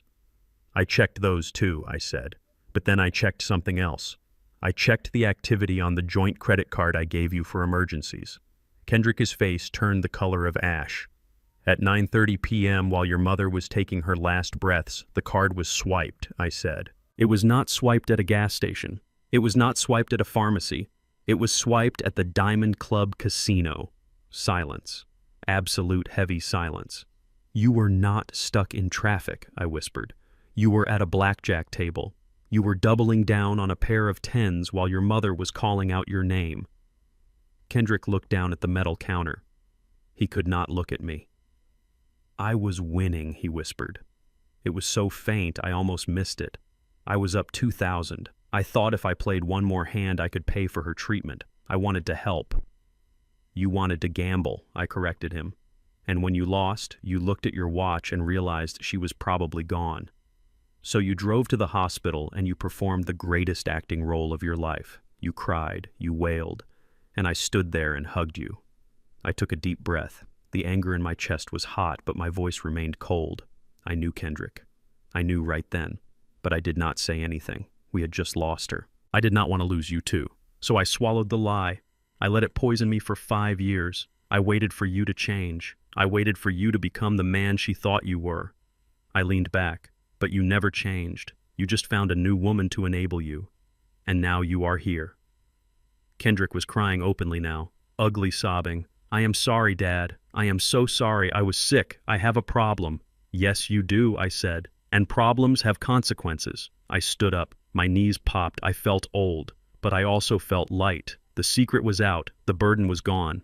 So are you going to bail me out? Kendrick asked, wiping his nose on his sleeve. Please, Dad. I cannot stay here. I looked at the exit sign above the door. No, I said. Kendrick's jaw dropped. What? But you said you forgave me. You said you didn't want to lose me. I do not want to lose you, I said. That is exactly why I am leaving you here. I pointed to the wall behind me. Out there is a man named Vince, or Big Mike, or whatever he calls himself today. He wants $50,000. He does not want an apology. He wants his money, or he wants a pound of flesh. Kendrick shivered. If I bail you out today, I continued, Vince will find you by tonight. He will be waiting in the parking lot. He will put you in a trunk, and I will never see you again. I placed my hand on the glass. In here you are safe, son. The food is terrible, the bed is hard, but the walls are thick. Vince cannot get to you in here. The state of Georgia is providing you with 24-hour security. Kendrick stared at me. The realization washed over him. I was not punishing him. I was hiding him. But I will be here for months, he whispered. Maybe years. Then use the time I said. Get clean. Read a book. Learn a trade. Become someone your mother would recognize. I hung up the phone receiver. Dad, wait! Kendrick shouted, pounding on the glass. Do not leave me. Please. I did not pick up the phone again. I looked at him one last time. I memorized his face. It was the face of a man who had finally hit rock bottom. And rock bottom is the only solid foundation to build on. I turned my back on him. I walked toward the heavy steel door. I could hear his muffled screams through the glass. Dad! Dad! I pushed the buzzer. The guard opened the door. I walked out of the visitation room and down the long gray corridor. I walked out of the jail and into the bright sunlight of the parking lot. I took a deep breath of fresh air. It was done. My son was safe in the only way he could be. But my work was not finished. I pulled my burner phone from my pocket. There was a missed call from Rothstein and a text message. It was a screenshot of a legal filing. Skylar Vance versus Felix Turner. Civil suit for damages and guardianship. She had filed. She was coming for me. She wanted to prove I was mentally incompetent so she could annul the trust and take the house back. She did not know that Kendrick was in jail. She did not know that her pawn was off the board. She was attacking a king thinking he was unprotected. I walked to my car. It was an old sedan, reliable and unassuming, just like me. I got in and started the engine. "You want a war, Skylar?" I said to the empty car. I put the car in gear. "Then let us go to court." I drove away from the jail, leaving my son behind to face his demons while I went to face mine. The courtroom was a different kind of cage, but I had the key. I had the truth. And the truth is the only weapon that never runs out of ammunition. The ride back from the county jail was quiet. I drove my old sedan with the windows down, letting the humid Georgia air fill the cabin. I should have felt relieved. My son was safe behind bars. He was away from the loan sharks. He was away from the gambling tables. He was away from the temptations that had turned his soul into a ledger of debts. But as I pulled into the parking lot of the nursing home, the hair on the back of my neck stood up. A logistics manager develops a sixth sense for trouble. You learn to feel when a shipment is about to be hijacked. You learn to sense when a storm is brewing on the horizon before the first drop of rain falls. There was a man standing next to the entrance of the nursing home. He was not a nurse. He was not a visitor. He wore a suit that was too tight and shoes that were too shiny. He was holding a large manila envelope. I turned off the engine. I knew exactly who he was. "Mr. Felix Turner," the man asked as I approached the door. He did not smile. He did not offer his hand. "I am Felix Turner," I said. "You have been served." He thrust the envelope into my chest. I took it. It felt heavy. It felt like a brick. The man turned and walked away. He got into a nondescript sedan and drove off. He was just the messenger. The real enemy was the person who paid for the stamp. I walked into room 104. I sat on the edge of my bed. I did not open the envelope immediately. I made myself a cup of tea using the hot plate I was not supposed to have. I wanted to be calm. I wanted to be ready. I slit the envelope open with my thumb. I pulled out a stack of legal documents. They were thick and bound with a heavy staple. Civil Action Number 492, Fulton County Superior Court, Plaintiff Skylar Vance, Defendant Felix Turner. I put on my reading glasses. I began to read. The words were precise. They were calculated. They were vicious. The plaintiff alleges that the defendant suffers from advanced cognitive decline, dementia, and paranoia. The plaintiff asserts that the defendant lacks the mental capacity to enter into legal contracts or manage financial assets. The plaintiff claims that the defendant was coerced or manipulated into transferring the property located at 12 Oak Street into the Esther Turner Memorial Trust. I turned the page. The plaintiff petitions the court for an emergency injunction to freeze all assets of the defendant. The plaintiff further petitions the court to appoint Skylar Vance as the legal guardian and conservator of Felix Turner to manage his affairs for his own protection. I lowered the papers. My hand was trembling slightly, not from fear, but from rage. She did not just want the house back. She wanted me. She wanted to become my legal guardian. She wanted to control my bank accounts. She wanted to decide where I lived. She wanted to decide when I ate. She wanted to have the power to lock me away in a real asylum and throw away the key. It was a brilliant move. Evil but brilliant. If she could prove I was crazy, then everything I had done in the last week would be undone. The trust would be dissolved. The house would go back to Kendrick. And since she was still legally married to Kendrick, she would get half of it in the divorce. My phone rang. It was Rothstein. "I assume you got the papers," Rothstein said. His voice was grave. "I am reading them now," I said. "She hired a new lawyer. The name on the filing is Harrison Ford." "No, wait. Harrison is an actor. The name is Milton Graves." Rothstein sighed. "I know Graves. He is a shark Felix. He specializes in elder law, but not in protecting elders. He helps greedy children strip their parents of their rights. He is expensive. Very expensive. Skylar must have liquidated everything she had left to hire him. She sold the car," I said. "Or maybe she found a new credit card I missed." "It does not matter how she paid him," Rothstein said. "What matters is that he convinced a judge to sign a temporary restraining order. The assets of the trust are frozen, Felix. The charity cannot take possession of the house tomorrow. The locks are effectively sealed until this is resolved." I looked at the chessboard on my table. I had thought I was playing against a novice. I forgot that a cornered novice will hire a grandmaster if they are desperate enough. "So, what is the next step?" I asked. "We have a hearing in 48 hours, Rothstein said. "It is a competency hearing. Graves is going to demand a court-ordered psychiatric evaluation. He wants a doctor to certify that you are unfit." "Let him try," I said. "I am as sharp as a razor." "Do not get cocky," Felix Rothstein warned. "These evaluations are tricky. They ask questions designed to confuse you. If you forget a date, if you stumble on a name, they use it against you. And Graves will have witnesses. He will bring in neighbors. He will bring in the nursing home staff. He will paint a picture of a confused old man who wanders around in his pajamas. I looked at my pajamas folded neatly on the pillow. I had played the part too well.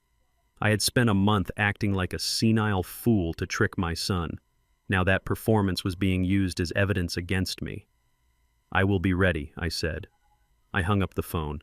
I stood up and walked to the mirror. I looked at my reflection. I saw the gray hair. I saw the wrinkles. I saw the tired eyes. They saw a victim. I saw a veteran. I spent the next 2 days preparing. I did not sleep. I reviewed my medical records. I memorized the dates of every major event in the last 10 years. I practiced reciting the presidents backward. I solved calculus problems in my head. I was training for a mental marathon. The morning of the hearing arrived. I put on my best suit. It was a navy blue wool suit I had bought for Kendrick S.'s wedding. It was a little loose now, but I pressed it until the creases were sharp enough to cut paper. I polished my shoes until I could see my face in the leather. I called a taxi. I did not want to arrive in a nursing home van. I wanted to arrive like a man of business. The courthouse was a massive stone building downtown. It was designed to intimidate. The columns were tall. The stairs were steep. I walked up the steps with my head held high. Rothstein was waiting for me in the lobby. He looked worried. "Graves is in there already," Rothstein whispered. "He has Skylar with him. She looks confident." "Let us go see," I said. We walked into the courtroom. It was quiet. The air smelled of wood polish and dust. Skylar was sitting at the plaintiff's table. She was wearing a modest black dress. She had removed her heavy makeup. She wore her hair in a simple bun. She looked like a grieving daughter who was just trying to do the right thing. She was an actress. Next to her was Milton Graves. He was a small man with sharp features and glasses that magnified his eyes. He looked like a bird of prey scanning for a mouse. I sat down at the defendant's table. Skylar turned to look at me. She did not sneer. She did not glare. She looked at me with a soft, pitying expression. "Hello, Felix," she whispered loud enough for the court reporter to hear. "You look nice today. Did the nurses help you dress?" I ignored her. I opened my briefcase and took out a notepad. "All rise," the bailiff shouted. Judge Marilyn Stone walked in. She was a stern woman with gray hair and a no-nonsense face. She sat down and adjusted her robes. "We are here for the matter of Vance versus Turner," she said. "This is an emergency competency hearing. Mr. Graves, you may proceed." Graves stood up. He walked to the center of the room. He did not look at the judge. He looked at me. "Your Honor," he began, his voice smooth and oily. "This is a tragic case. We have here Mr. Felix Turner, a man who worked hard all his life. But sadly, age comes for us all. In the last 6 months, Mr. Turner's mental state has deteriorated rapidly." "Objection," Rothstein said. "Counsel is testifying," sustained, Judge Stone said. "Stick to the facts, Mr. Graves." "Of course," Graves said. "The facts are these. 2 weeks ago, Mr. Turner was admitted to a nursing home because he could no longer care for himself. He was forgetting to eat. He was leaving the stove on. He was wandering the streets at night. Lies. All lies. But they sounded plausible." Graves continued, "And in this vulnerable state, he made a rash decision. He signed away his only asset, his home, to a charity. He disinherited his only son. He left himself destitute. These are not the actions of a rational man, Your Honor. These are the actions of a man who is confused, paranoid, and in need of protection." He pointed a finger at Skylar. "My client, Mrs. Vance, is heartbroken. She wants to save Mr. Turner from himself. She is asking the court to grant her guardianship so she can ensure he receives the medical care he desperately needs and to reverse this disastrous property transfer." Judge Stone looked at me. "Mr. Rothstein, does your client wish to speak?" Rothstein stood up. "Your Honor, Mr. Turner is fully competent. The transfer of property was a conscious and deliberate act of estate planning. The allegations of dementia are fabricated by a disgruntled daughter-in-law who is upset that she lost her access to his money." Graves smiled. It was a predatory smile. "If he is so competent," Graves said, "then he should have no problem answering a few simple questions." "I call Felix Turner to the stand." I stood up. My legs felt heavy, but I walked steadily to the witness stand. I placed my hand on the Bible. I swore to tell the truth. I sat down. The chair was hard. Graves approached me. He stood very close. He smelled of expensive cologne and mints. "Good morning, Mr. Turner," Graves said. "Do you know where you are?" I am in the Fulton County Superior Court courtroom 4B, I replied clearly. Very good, Graves said condescendingly. And do you know what day it is? It is Thursday, October 28th, I said. Graves nodded. Tell me, Mr. Turner, why did you sign yourself into the Greenwood nursing home? I did not sign myself in, I said. My son drove me there. He told me it was temporary. Ah, Graves said. But you signed the admission papers. We have them here. He held up a document. And you signed the power of attorney giving your son control over your finances. I did, I said.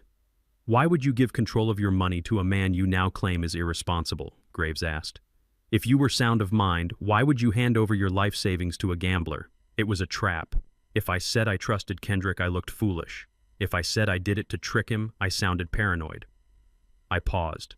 I needed to thread the needle. I trusted him because he is my son, I said. A father always hopes for the best even when the evidence suggests otherwise.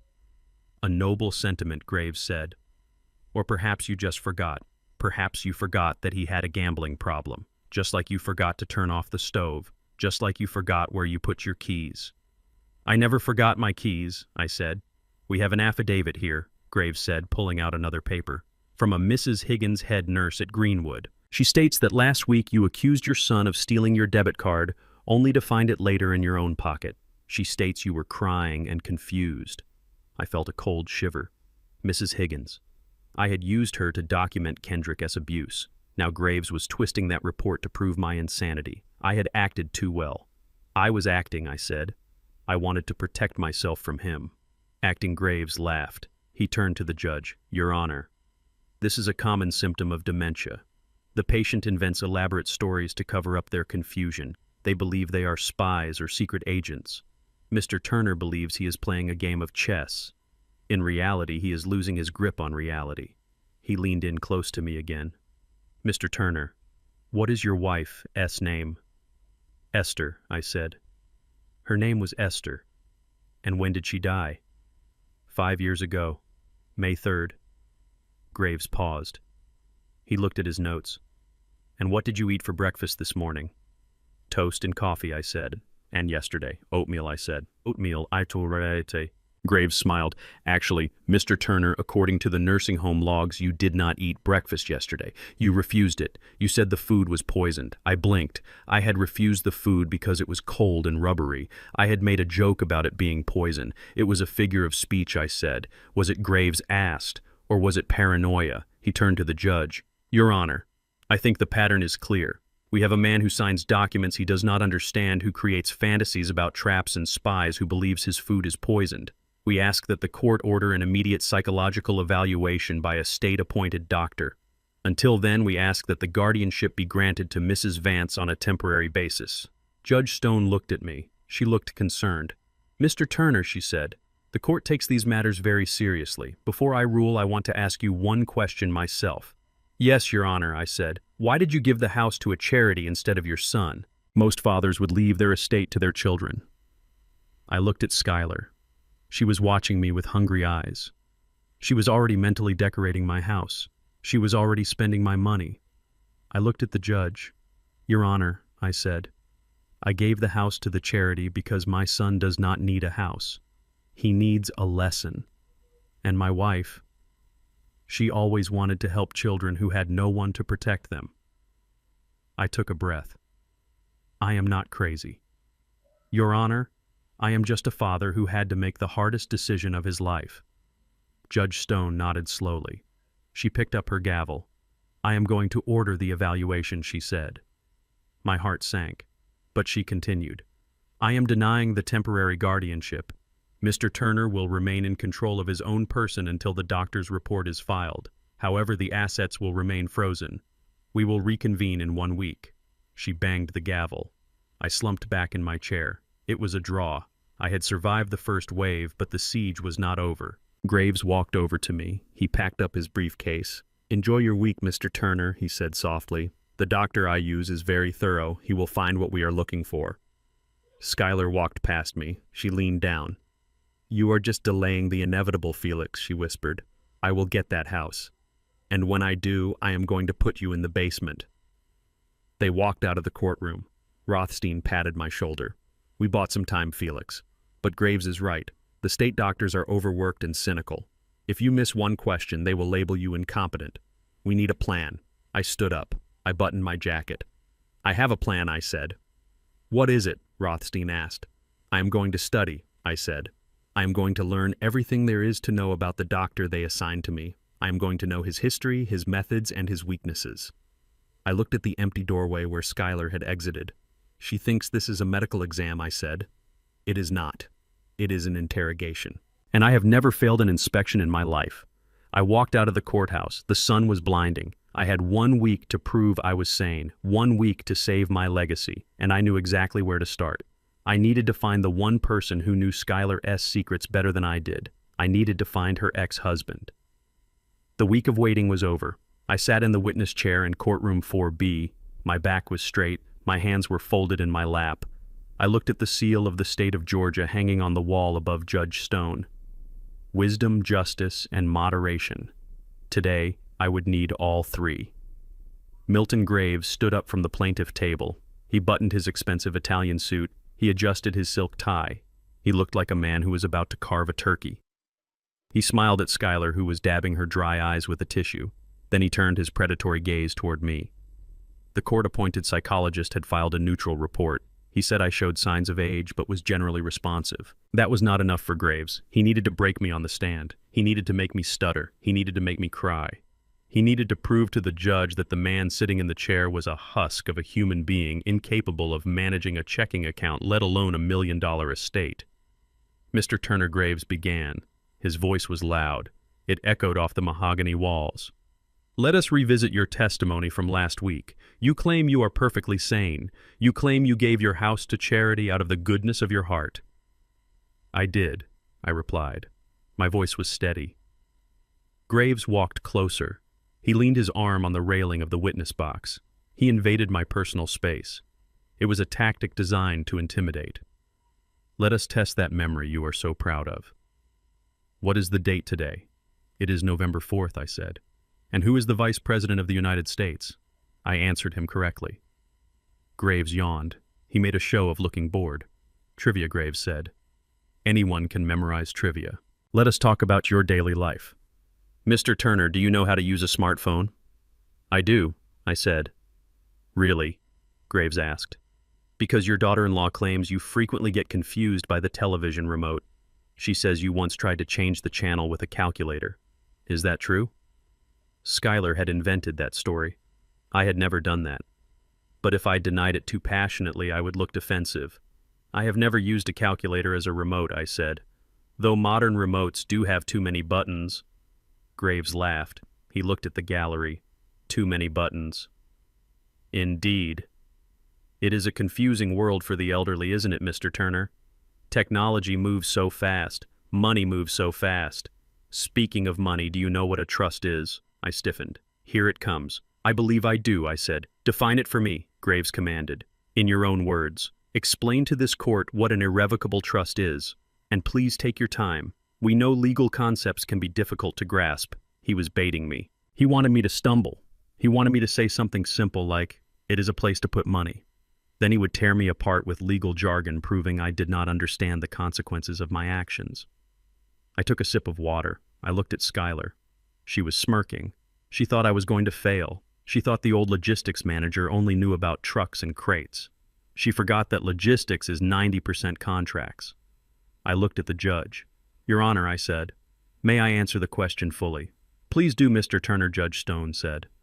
I turned back to Graves. An irrevocable trust. I began speaking clearly as a fiduciary arrangement where the grantor transfers assets into the control of a trustee for the benefit of a beneficiary. Once the assets are transferred, the grantor cannot alter, amend, or revoke the trust without the permission of the beneficiary. The assets are removed from the grantor's taxable estate and are protected from creditors and legal judgments against the grantor. Silence filled the courtroom. Graves' smile faltered. I continued. In this specific case under Georgia Code Title 53. Chapter 12. The trust I established is a charitable remainder trust. It is designed to provide immediate housing for the Atlanta Youth Shelter. The deed was recorded in accordance with the Uniform Real Property Electronic Recording Act, I leaned forward, looking Graves in the eye. Is that a sufficient definition, counselor? Or would you like me to cite the specific case law regarding the duty of loyalty owed by a trustee?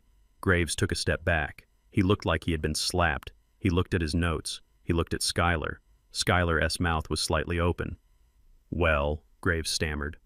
Memorizing a definition is not the same as understanding the reality. You gave away your home. You left yourself homeless. That is not the act of a rational man. That is the act of a man who has lost his survival instinct. It was the act of a man who values dignity over drywall, I said. Graves recovered his composure. He was a professional bully.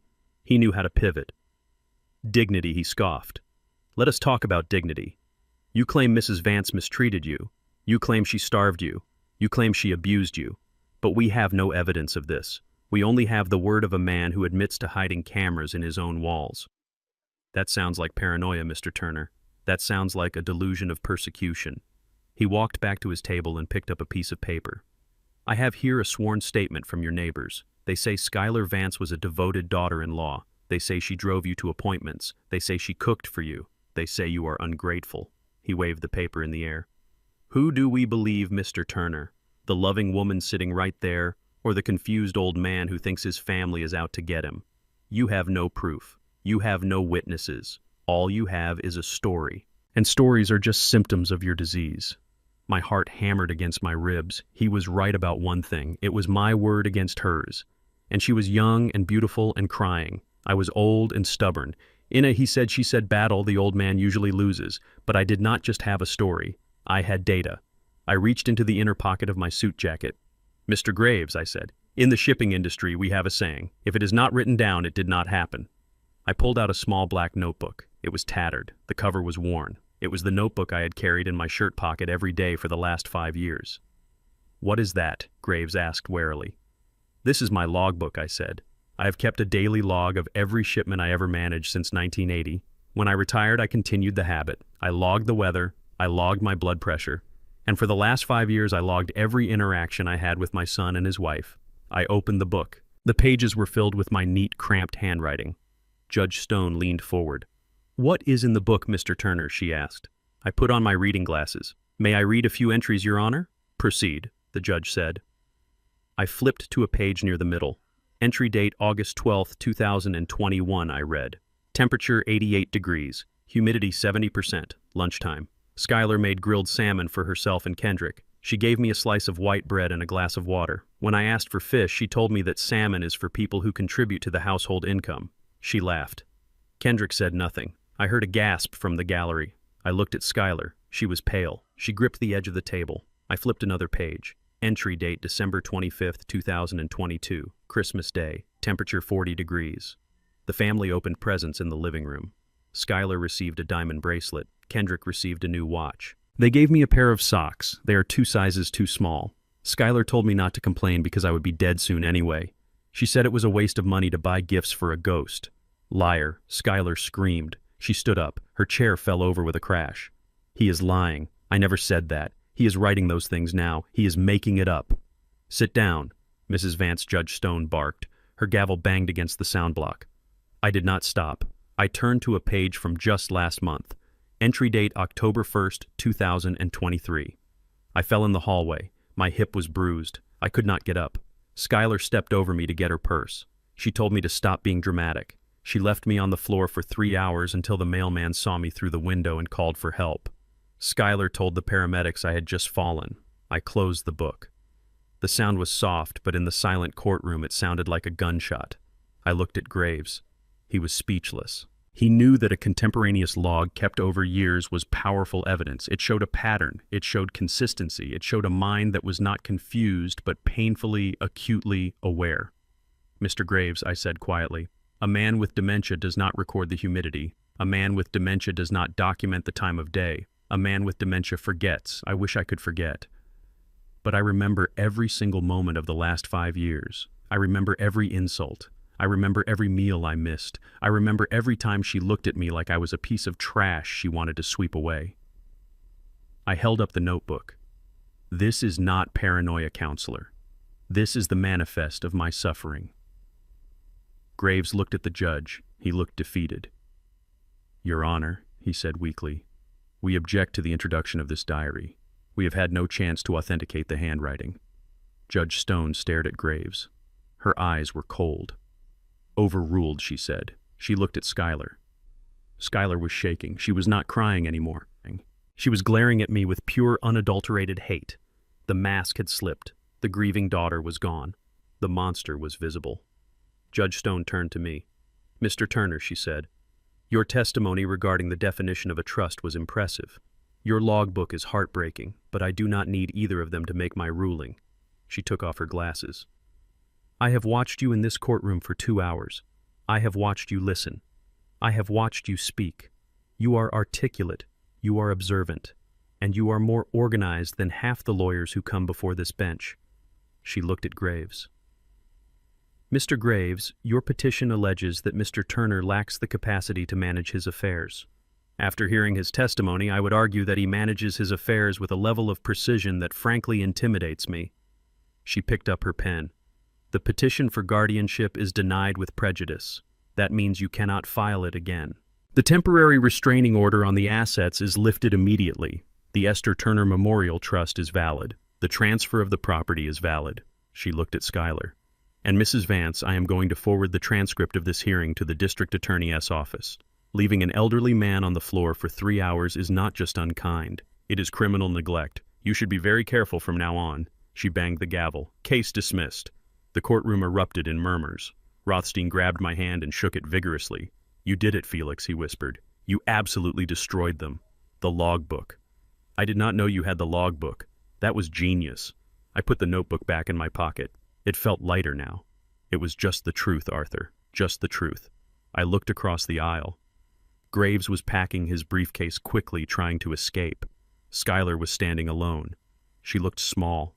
She looked furious. She walked over to me. Her face was twisted. "You think you won?" she hissed. "You think you are so smart." I stood up. I buttoned my jacket. "I did not win, Skylar," I said. "Nobody wins in a war like this. I just survived. You have nothing." She spat. "You have no house. You have no son. You are going to die alone in that nursing home." I looked her up and down. I saw the cheap dress. I saw the fear in her eyes. She was the one with nothing. Her husband was in jail. Her reputation was ruined. Her get-rich-quick scheme had exploded. "I have my dignity," I said, "and I have my freedom. And starting tomorrow, I have a volunteer job at the youth shelter. I will be very busy." I leaned in close. "And you, Skylar, you have a court date for the assault on the security guard. And now you have a DA investigation for neglect. I suggest you save your anger. You are going to need it to keep you warm in prison." I turned my back on her. I walked down the aisle. The heavy wooden doors of the courtroom opened. I stepped out into the hallway. The air was cool. I had faced the lawyer. I had faced the judge. I had faced the demons of my past. And I was still standing. But as I walked toward the exit, my phone buzzed. It was a text message from an unknown number. I stopped. I opened it. The message was short. "Your son owes me $50,000. He is in jail, so he cannot pay. Debts are inherited, old man. I am coming to collect." It was from Big Mike, the loan shark. I stared at the screen. The legal battle was over, but the real war had just begun. Skylar was defeated, but now I had a new enemy. An enemy who did not care about laws or judges or diaries. I put the phone in my pocket. I walked out of the courthouse. I needed to call Arthur. We needed to fortify the perimeter. The game of chess was finished. Now it was time for a street fight. The heavy steel doors of the Fulton County Jail slid open with a sound like a grinding stone. Kendrick stepped out into the gray afternoon. He blinked against the light. He looked thinner than when he went in. His designer suit was wrinkled and stained. His shoes were scuffed. He looked around the parking lot with desperate eyes. He was looking for a silver Mercedes. He was looking for Skylar. He was hoping that despite everything, she would be there to pick him up. The parking lot was empty except for a few aging sedans and a black van idling near the exit. Skylar was not coming. I knew this because I had seen the court filings. She had already moved into a hotel and blocked his number. Kendrick was alone in the world. He started walking. He had no money for a taxi. He had no phone. It had been confiscated as evidence. He walked with his head down, huddled in his jacket against the wind. He did not get far. The black van peeled away from the curb. Its tires screeched on the asphalt. It cut across the lanes and screeched to a halt right in front of Kendrick, blocking his path. The side door slid open. 2 men jumped out. They were not police officers, they were not friends, they were thick-set men with tattoos on their necks and violence in their eyes. Kendrick tried to run. He scrambled backward, but he was weak from prison food and lack of sleep. One of the men grabbed him by the collar of his jacket. He dragged him toward the van like a sack of laundry. "Help!" Kendrick screamed. "Someone help me!" But nobody helps a man outside a jail. People looked away. They rolled up their windows. The men threw Kendrick into the back of the van. The door slammed shut. The van sped away, disappearing into the flow of traffic on the highway. I was sitting in the common room of the nursing home when my burner phone rang. It was an unknown number. I knew who it was. I had been expecting this call since the moment the judge released Kendrick. I picked up the phone. I did not speak. "Mr. Turner," a deep voice said.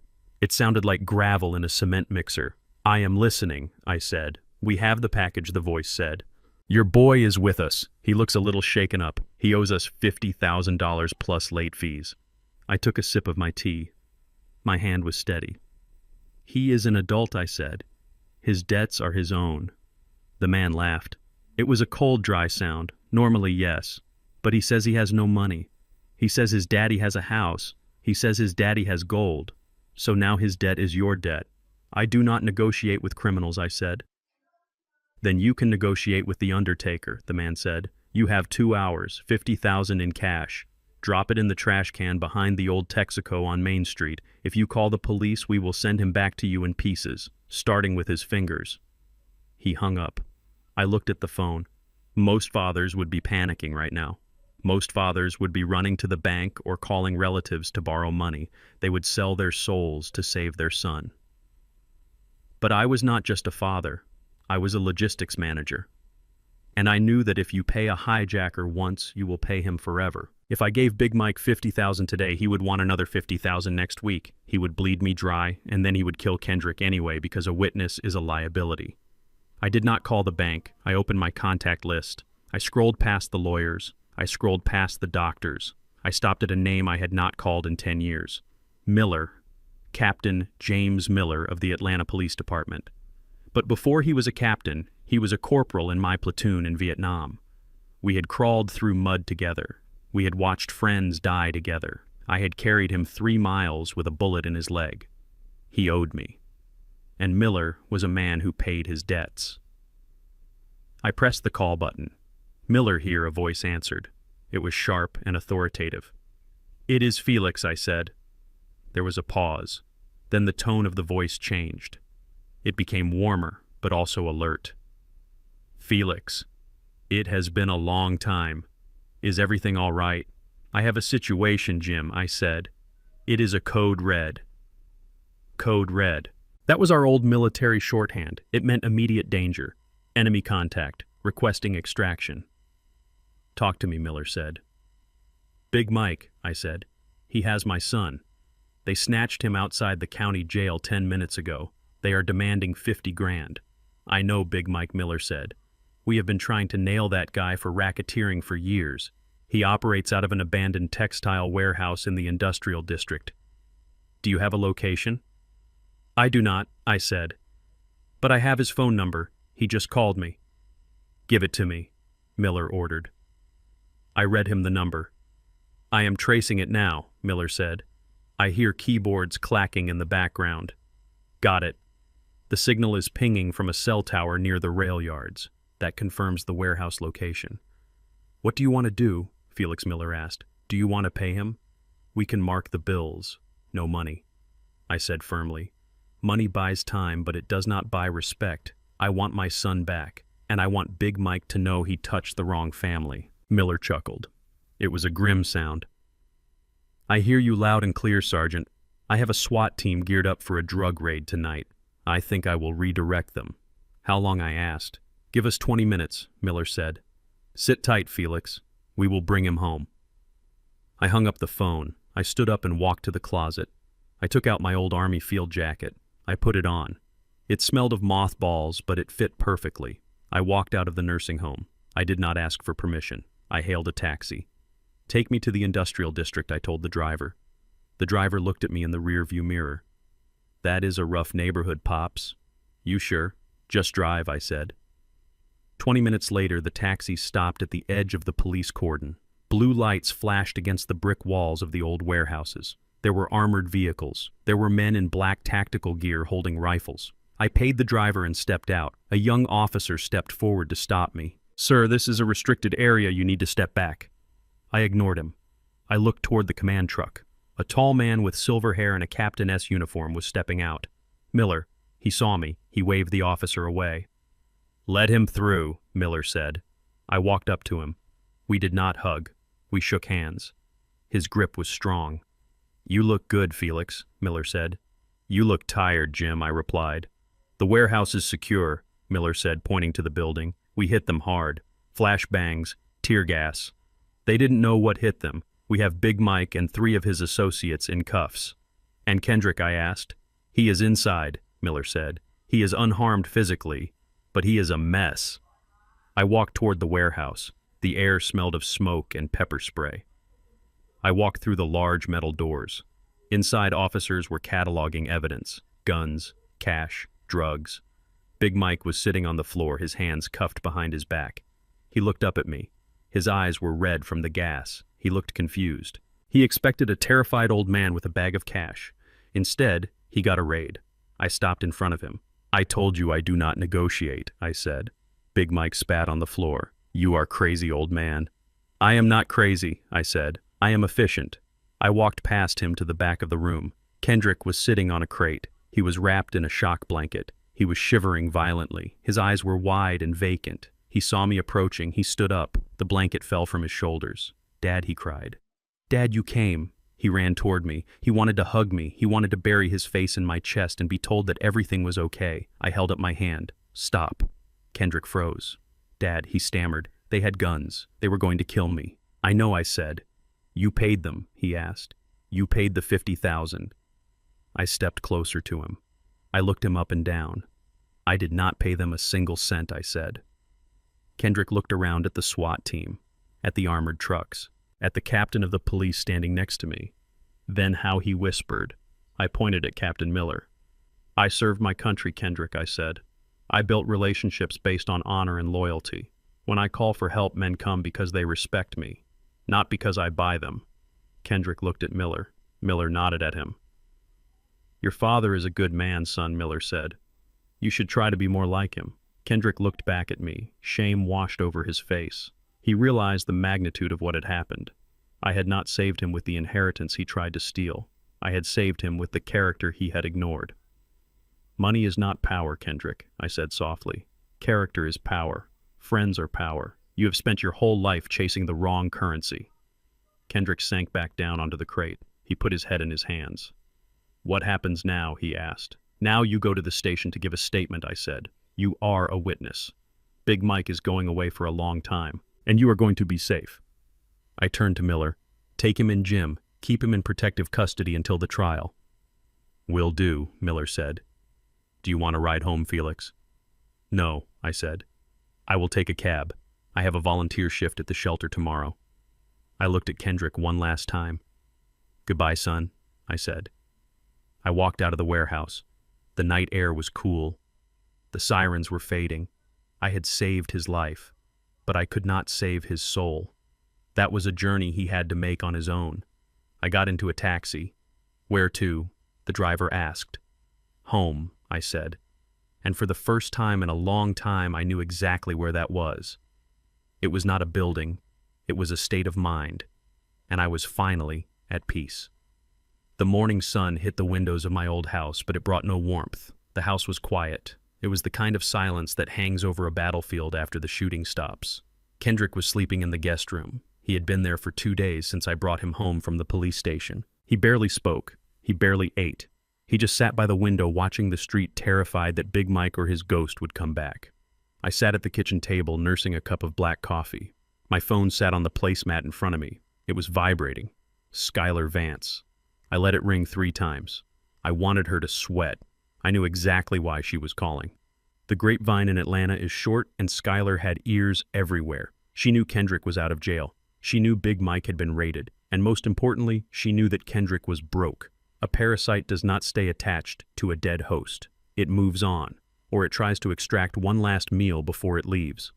I swiped the green button and put the phone on speaker. "Hello, Skylar," I said. "Felix," she said. Her voice was brisk, businesslike. There was no fake sweetness today. "We need to talk." "I am listening," I said. "Not over the phone," she said. "In person. I have a business proposition for you. One that will ensure your son stays out of your life forever." I looked toward the hallway. The door to the guest room was slightly ajar. I knew Kendrick was awake. I could hear the floorboards creak as he paced. "Come over," I said. "The front door is unlocked." I hung up. I stood up and walked to the guest room. I pushed the door open. Kendrick was sitting on the edge of the bed. He jumped when he saw me. His eyes were wide and bloodshot. "Dad," he whispered. "Was that her? Was that Skylar?" I nodded. "She is coming over, son." Kendrick stood up. His hands started to shake. He smoothed down his wrinkled shirt. "I need to see her," he said. "I need to explain. If I tell her what happened with Big Mike, she will understand. She loves me, Dad. She was just scared." I looked at him with pity. He was still an addict. He was not addicted to drugs or gambling anymore. He was addicted to the woman who had destroyed him. He needed a detox. And today, I was going to give him the strongest dose of reality available. "No, Kendrick," I said sternly. "You are not going to see her. You are going to listen to her."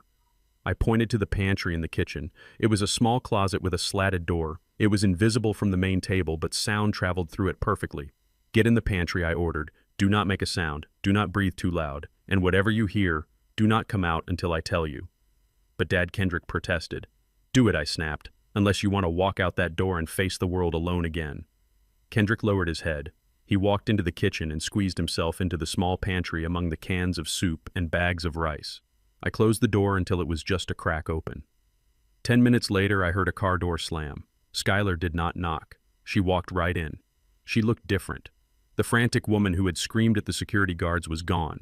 In her place was a cold, calculated businesswoman. She wore a sharp white suit. Her hair was pulled back tight. She carried a leather portfolio. She sat down at the kitchen table without being asked. She looked around the room with disdain. "I see you got the fireplace fixed," she said, gesturing to the repaired stonework. "I like things to be in order," I said. Skylar placed her portfolio on the table. She unzipped it. She pulled out a thick document and slid it across to me. I picked it up. "Petition for dissolution of marriage." "I am divorcing him." "Felix," she said. "I filed this morning. Irreconcilable differences." I put the paper down. "He has been out of jail for 48 hours, I said. "You didn't waste any time." "I do not waste time on bad investments," she said. "Kendrick is finished. He has a criminal record. He has massive debts. He is a sinking ship, and I am not going to drown with him." She leaned forward. Her eyes were hard like flint. "But that is not why I am here. I know you, Felix. You are a practical man. You want to protect your legacy. You want to make sure Kendrick never embarrasses you again." "Go on," I said. "I have information," Skylar said. During our 5 years of marriage, Kendrick was not just gambling. He was moving money. He was falsifying invoices at his real estate firm to cover his losses. He was cheating on his taxes. I took a sip of coffee.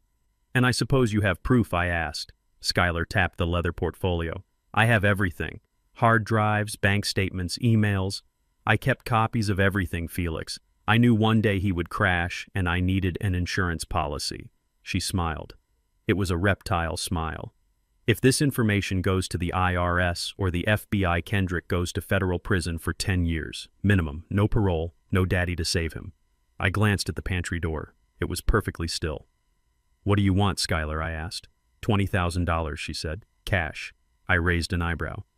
"You are selling your husband for 20 grand. That seems low." "It is enough to get me to California and start over," she said. "I want to leave this miserable town. I want to forget I ever met him." I leaned back in my chair. I needed her to keep talking. I needed Kendrick to hear not just the betrayal, but the malice. "Tell me something, Skylar," I asked. "Did you ever love him? Even for a minute?" Skylar laughed. It was a harsh, barking sound. "Love him. Felix, please, look at him. He is weak. He is a child in a man's body. He has no spine. The only thing attractive about Kendrick was his last name and the inheritance I thought he would get." She inspected her fingernails. I tolerated him, she continued. I tolerated his whining. I tolerated his stupidity. I tolerated his bad breath and his pathetic need for validation.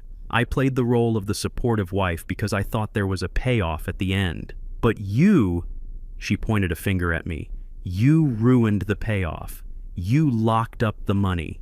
So now Kendrick is useless to me. He is just dead weight. Us dead. I heard a small sound from the pantry, a stifled gasp.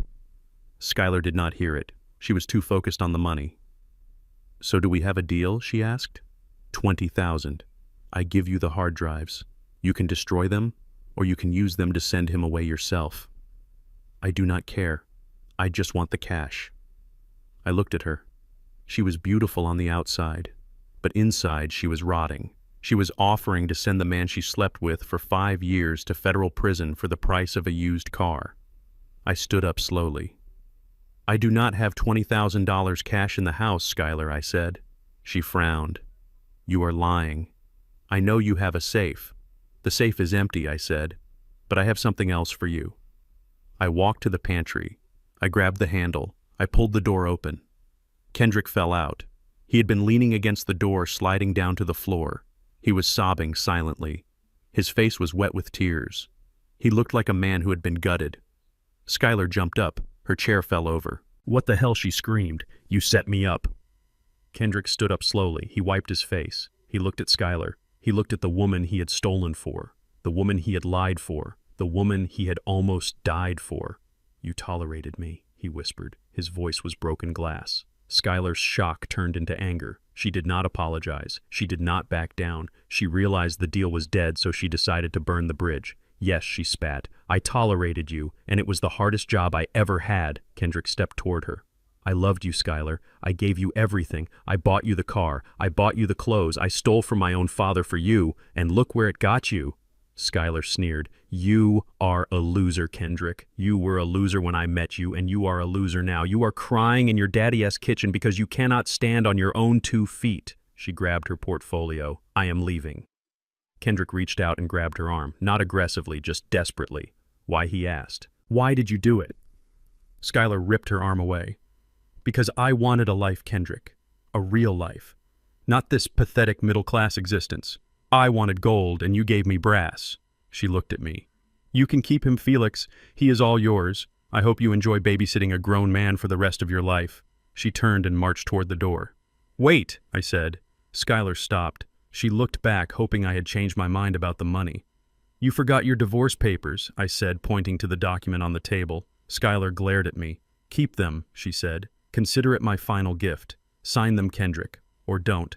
It does not matter. The judge will grant it by default when you do not show up because you are too busy crying. She walked out the front door. She slammed it so hard the windows rattled. Silence returned to the kitchen. Kendrick stood in the center of the room. He was shaking. He looked at the door. Then he looked at me. She hates me, he whispered. She really hates me. She does not hate you, son, I said gently. She just never loved you. There is a difference. Hate implies passion. She only has indifference. Kendrick collapsed into a chair. He put his head on the table and wept. It was not the panicked crying of the jail cell. It was the deep, mournful crying of a man mourning a death, the death of his marriage, the death of his illusions. I let him cry. I poured another cup of coffee and placed it next to his hand. I sat down opposite him. It hurts, I said. It feels like your chest is going to rip open. I want to die, Kendrick sobbed. I have nothing left, Dad. No wife, no money, no career. She has evidence of the fraud. She is going to turn me in. She won't, I said calmly. Kendrick looked up. His eyes were swollen. Why wouldn't she? She wants money. If she cannot get it from you, she will get it from a reward tip. Because Skylar is greedy, I said. But she is also cautious. If she turns over those hard drives, she admits she knew about the fraud. She spent the money you stole. That makes her an accomplice. She is not going to risk prison just to spite you. She was bluffing, Kendrick. She was trying to scare me into paying her. Kendrick sniffed. He wiped his nose. So she is just gone. She is gone, I said. And that is the best thing that has ever happened to you. I picked up the divorce papers. I placed a pen on top of them. Sign them, I said. Kendrick looked at the paper. Now he asked. Right now, I said. Cut the cord. You cannot heal a wound if you leave the knife inside. Kendrick picked up the pen. His hand trembled. He looked at the line for the respondent. He took a deep breath. He signed his name, Kendrick Turner. He put the pen down. "It is done," he whispered. I took the papers. "I will have Rothstein file these tomorrow," I said. I stood up. "Go wash your face, son. You look terrible. We have work to do." "Work?" Kendrick asked. "What work?" "I am volunteering at the shelter today," I said. "And you are coming with me. You are going to paint walls. You are going to sweep floors. You are going to see people who have real problems, people who do not have a father to make them coffee." Kendrick looked at me. For the first time in years, I saw a spark of respect in his eyes. "Okay, Dad," he said. "Okay." He went to the bathroom. I heard the water running. I looked at the empty chair where Skylar had sat. She had left empty-handed. But I knew Skylar. She was like a shark that had tasted blood. She would not stop swimming. She needed money. She needed it fast to get to California. She had failed to extort me. She had failed to extort Kendrick. That meant she had only one option left: theft. I looked at my wallet sitting on the counter. I had left it there intentionally when she walked in. I walked over and opened it. My Platinum Business credit card was gone. I smiled. She had swiped it when I was opening the pantry door. She thought she was slick. She thought she had stolen a ticket to freedom. She did not know that card was a GPS beacon. She did not know that I had set a trigger alert for any transaction over $100. I picked up my phone. I opened the tracking app. The dot was moving. It was heading toward the airport. "Run, Skylar," I whispered. "Run as fast as you can." I called the number for the fraud division. "This is Felix Turner," I said. "I would like to report a stolen credit card. The suspect is heading to Hartsfield-Jackson International Airport." "Yes, I want to press charges." "Federal charges." I hung up. Kendrick came out of the bathroom. His face was scrubbed clean. He looked tired, but he looked human. "I am ready, Dad," he said. "Let us go," I said. We walked out of the house, leaving the divorce papers on the table. Skylar was flying toward her destiny, and Kendrick was taking his first step toward his. The logistics of life were finally falling into place. The smell of fresh paint filled the hallway of the Atlanta youth shelter. It was a clean, sharp smell that signaled a new beginning. I dipped my roller into the tray of eggshell white paint and applied a thick coat to the wall, covering up the scuff marks and graffiti of the past. Beside me, Kendrick was sanding down a doorframe. He was covered in white dust. He was sweating. He was not wearing a suit.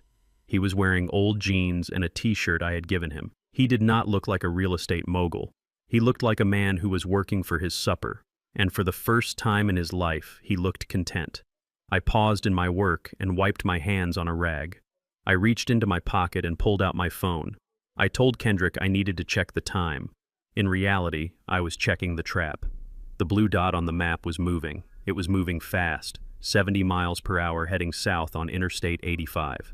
There is only one destination in that direction for a woman in a hurry with stolen credit: Hartsfield-Jackson International Airport. I smiled internally. Skylar was predictable. She was running. She thought she had outsmarted me. She thought that swiping my wallet while I was distracted by Kendrick's tears was a masterstroke. She did not know that in the world of logistics, we call that a diversionary theft, and we always have a contingency plan for diversions. I tapped the icon on the screen.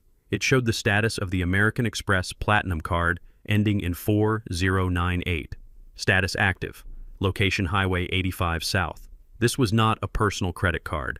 If it were a personal card, the police might treat it as a domestic dispute. They might tell me to file a report and wait a week. Number. This card was issued to Turner Logistics Corporation. It was a corporate instrument tied to federal shipping contracts. Stealing it was not just theft, it was wire fraud, it was corporate espionage, it was a federal offense. I put the phone back in my pocket. Dad, Kendrick asked, looking up from his sanding. "Is everything okay?" "Everything is right on schedule, son," I said. "Keep sanding. We need this room ready for the new bunk beds by tomorrow." I picked up my roller again. While my hands painted the wall, my mind traveled down the highway following the blue dot. I could see Skylar in her car. She would be driving with one hand on the wheel and the other clutching that platinum card. She would be grinning. She would be thinking about the $20,000 limit on that card. She was probably planning to buy a first-class ticket to Paris or Dubai, somewhere with expensive hotels and no extradition treaties. She thought she was flying toward freedom. She did not know she was flying straight into a net. 30 minutes later, my phone vibrated. Transaction alert, Delta Airlines ticketing counter, international terminal. Amount $8,400. She had bought the ticket. One way. First class. I stopped painting. I closed my eyes and visualized the scene. Skylar standing at the counter in her white suit, looking down her nose at the ticket agent. She would hand over the heavy metal card with a flourish. She would tap her manicured nails on the counter while the agent ran it. But the machine would not just print a receipt. I had placed a code 10 on that card. In the banking world, a code 10 meant that the merchant must call the authorization center immediately. It meant that the card was stolen and the police should be notified silently. The ticket agent would look at the screen. A prompt would appear. Call center, do not return card, detain customer if possible. The agent would smile that polite customer service smile. One moment, Mom, the agent would say, "The system is just a little slow today." Skylar would sigh. She would look at her watch. "Hurry up," she would snap. "I have a plane to catch. I am a priority passenger." The agent would type a message to airport security. I checked my phone again. The blue dot had stopped moving. It was stationary at Terminal F. I waited. 5 minutes passed. 10 minutes. Then my phone rang. It was not a notification. It was a call from a number I recognized. The fraud division of the Atlanta Police Department. "Mr. Turner," the detective said. "Speaking," I answered. "We have detained a woman at the airport attempting to use your corporate card. She matches the description you gave us. Skylar Vance." "Did she resist?" I asked. "She caused quite a scene," the detective said. "She claimed she was your wife. Then she claimed she was your business partner. Then she tried to run. We had to tackle her near the security checkpoint." I felt a cold satisfaction. Skylar Vance on the floor of the international terminal in her white suit, handcuffed in front of the tourists she despised. "Did you find the hard drives?" I asked. The detective paused. "Yes, sir."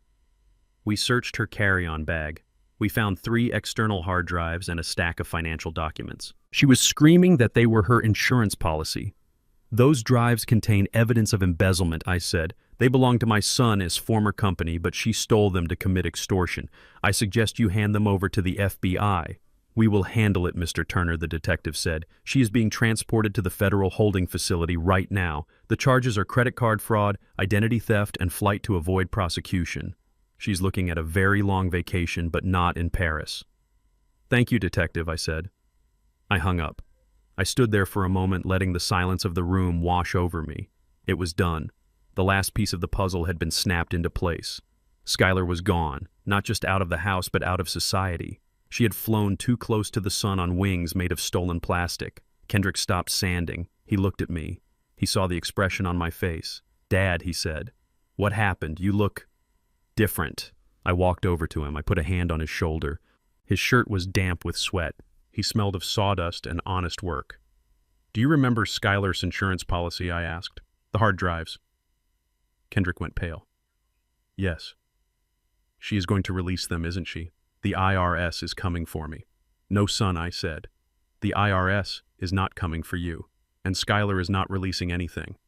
I took the sanding block from his hand. "Skylar was just arrested at the airport," I said. "She tried to buy a plane ticket with my stolen credit card. The police confiscated everything she had, including the hard drives." Kendrick's knees buckled. He sat down heavily on a paint bucket. "But the evidence," he stammered. "If the police have the drives, they will see what I did. They will see the fraud." I shook my head. "They will see files that Skylar stole," I said. "They will see that she was in possession of sensitive financial data that she tried to sell. Any lawyer worth his salt will argue that those files were compromised, that she manipulated them to frame you, that she was the mastermind behind the scheme." I looked him in the eye. "You are going to have to testify, Kendrick. You are going to have to tell the truth about her. You are going to say that she pressured you, that she controlled the finances, that you were afraid of her." Kendrick stared at the floor. "It is the truth," he whispered. "I did everything she wanted." "Then you have nothing to fear," I said. "The narrative has changed. You are not the villain anymore, son. You are the victim of a manipulative spouse who stole from your father and tried to flee the country. The police have bigger fish to fry. They want the woman who assaulted a security guard and committed federal wire fraud. They do not care about a husband who made a few bad accounting errors under duress." Kendrick looked up. Tears were forming in his eyes again, but these were tears of relief. The heavy weight that had been crushing his chest for 5 years was finally lifted. "She is really gone?" he asked. "She is gone," I promised. "She is in a federal holding cell. She will not be wearing white silk where she is going, and she certainly won't be wearing diamonds." Kendrick let out a long, shuddering breath. He wiped his face with his dirty hands, leaving streaks of white dust on his cheeks. "I don't know what to say, Dad. I don't know how to thank you." "Do not thank me," I said. "Just paint." I handed him a fresh roller. "We have 2 more walls to finish before dinner, and these kids need a clean place to sleep." Kendrick took the roller. He stood up. He looked at the wall. It was a blank canvas. He dipped the roller in the paint. He started to work. His strokes were stronger now, more confident. I went back to my own wall. We worked in silence, side by side. The rhythm of the rollers was soothing. Swish, swish, swish. We were covering up the old stains. We were making things new. I thought about Skylar sitting in a police car watching the airport fade into the distance. She had wanted a life of luxury. She had wanted to be special. Now she was just a number in the federal system, inmate number 4098. I thought about the house. It was safe. It belonged to the charity now. Tomorrow the first group of children would move in. The laughter that had been missing from those halls for so long would finally return. And I thought about myself, Felix Turner, the man everyone thought was a senile old fool, the man who was supposed to fade away quietly into the night. I dipped my roller into the tray. I was not fading away. I was just getting started. The logistics of revenge were complete. Now it was time for the logistics of reconstruction. Dad, Kendrick said, breaking the silence. "Yes, son. After we finish here, can we go get some dinner? I am starving." I looked at him. He looked like a mess. But he was my mess. "Sure, son," I said. "There is a diner down the street. They make a terrible coffee, but the apple pie is honest." Kendrick smiled. It was a small, tentative smile. But it was real. "I would like that," he said. We kept painting. The sun began to set outside, casting long shadows across the floor. But inside the room was bright and white and clean. The trap had sprung, the prey was caught, and the hunters were finally going home. But as I watched the paint dry, I knew that one final chapter remained. The closing of the book, the final report. Because a logistics manager never leaves a job until the final paperwork is signed and filed. Tomorrow I would visit Skylar one last time, not to gloat, but to say goodbye, and to remind her of the one rule she forgot: never underestimate a man who has nothing left to lose except his family. The coffee at Silver Creek Estates is imported from Colombia. It is rich and dark and served in porcelain cups with gold rims. I sit on the terrace overlooking the rose garden. The air smells of blooming jasmine and freshly cut grass. It is a stark contrast to the smell of bleach and despair that permeated the air at Greenwood Nursing Home just 1 year ago. I adjusted the cuff of my linen shirt. I checked my watch. It was 2:00 on a Sunday afternoon. I am a creature of habit. In logistics, consistency is the key to efficiency. And Sunday at 2:00 is reserved for a specific appointment. I looked toward the parking lot. A white van pulled in. It was not a luxury sedan. It was a Ford Transit with dents on the bumper and a ladder rack on the roof. On the side, in bold red letters, it read, "Turner Plumbing Services." The driver got out. He was wearing heavy work boots and blue coveralls. His name was stitched on the pocket, Kendrick. He walked toward the terrace. He did not strut like the real estate mogul he used to pretend to be. He walked with the heavy, measured gait of a man who works with his hands. He looked tired. There were dark circles under his eyes, and his hands were rough and stained with grease, but his eyes were clear. They were not darting around looking for an escape. They were focused. He walked up the steps and stopped at my table. "Hello, Dad," he said. "Hello, son," I replied. "You are 3 minutes late. Traffic on the connector," Kendrick said, pulling out a chair. A water main burst downtown. I had to take the surface streets. I nodded. "Sit down." He sat. He took off his baseball cap and placed it on the table. His hair was thinning a little on top. He was not dyeing it anymore. He was letting himself age. He was letting himself be real. A waiter approached us. "Can I get you anything, sir?" the waiter asked Kendrick. "Just water, please," Kendrick said. "Ice water." I looked at him. A year ago he would have ordered a scotch or a mimosa. He would have demanded the best table. Now he was happy with water. "How is business?" I asked. "It is steady," Kendrick said. "People always have leaky pipes.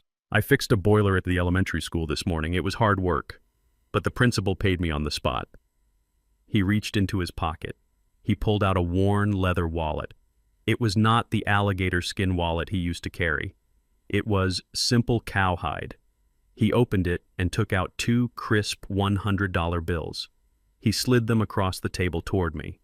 "Here is the payment for this month," he said. $200, plus $50 for the principal. I looked at the money.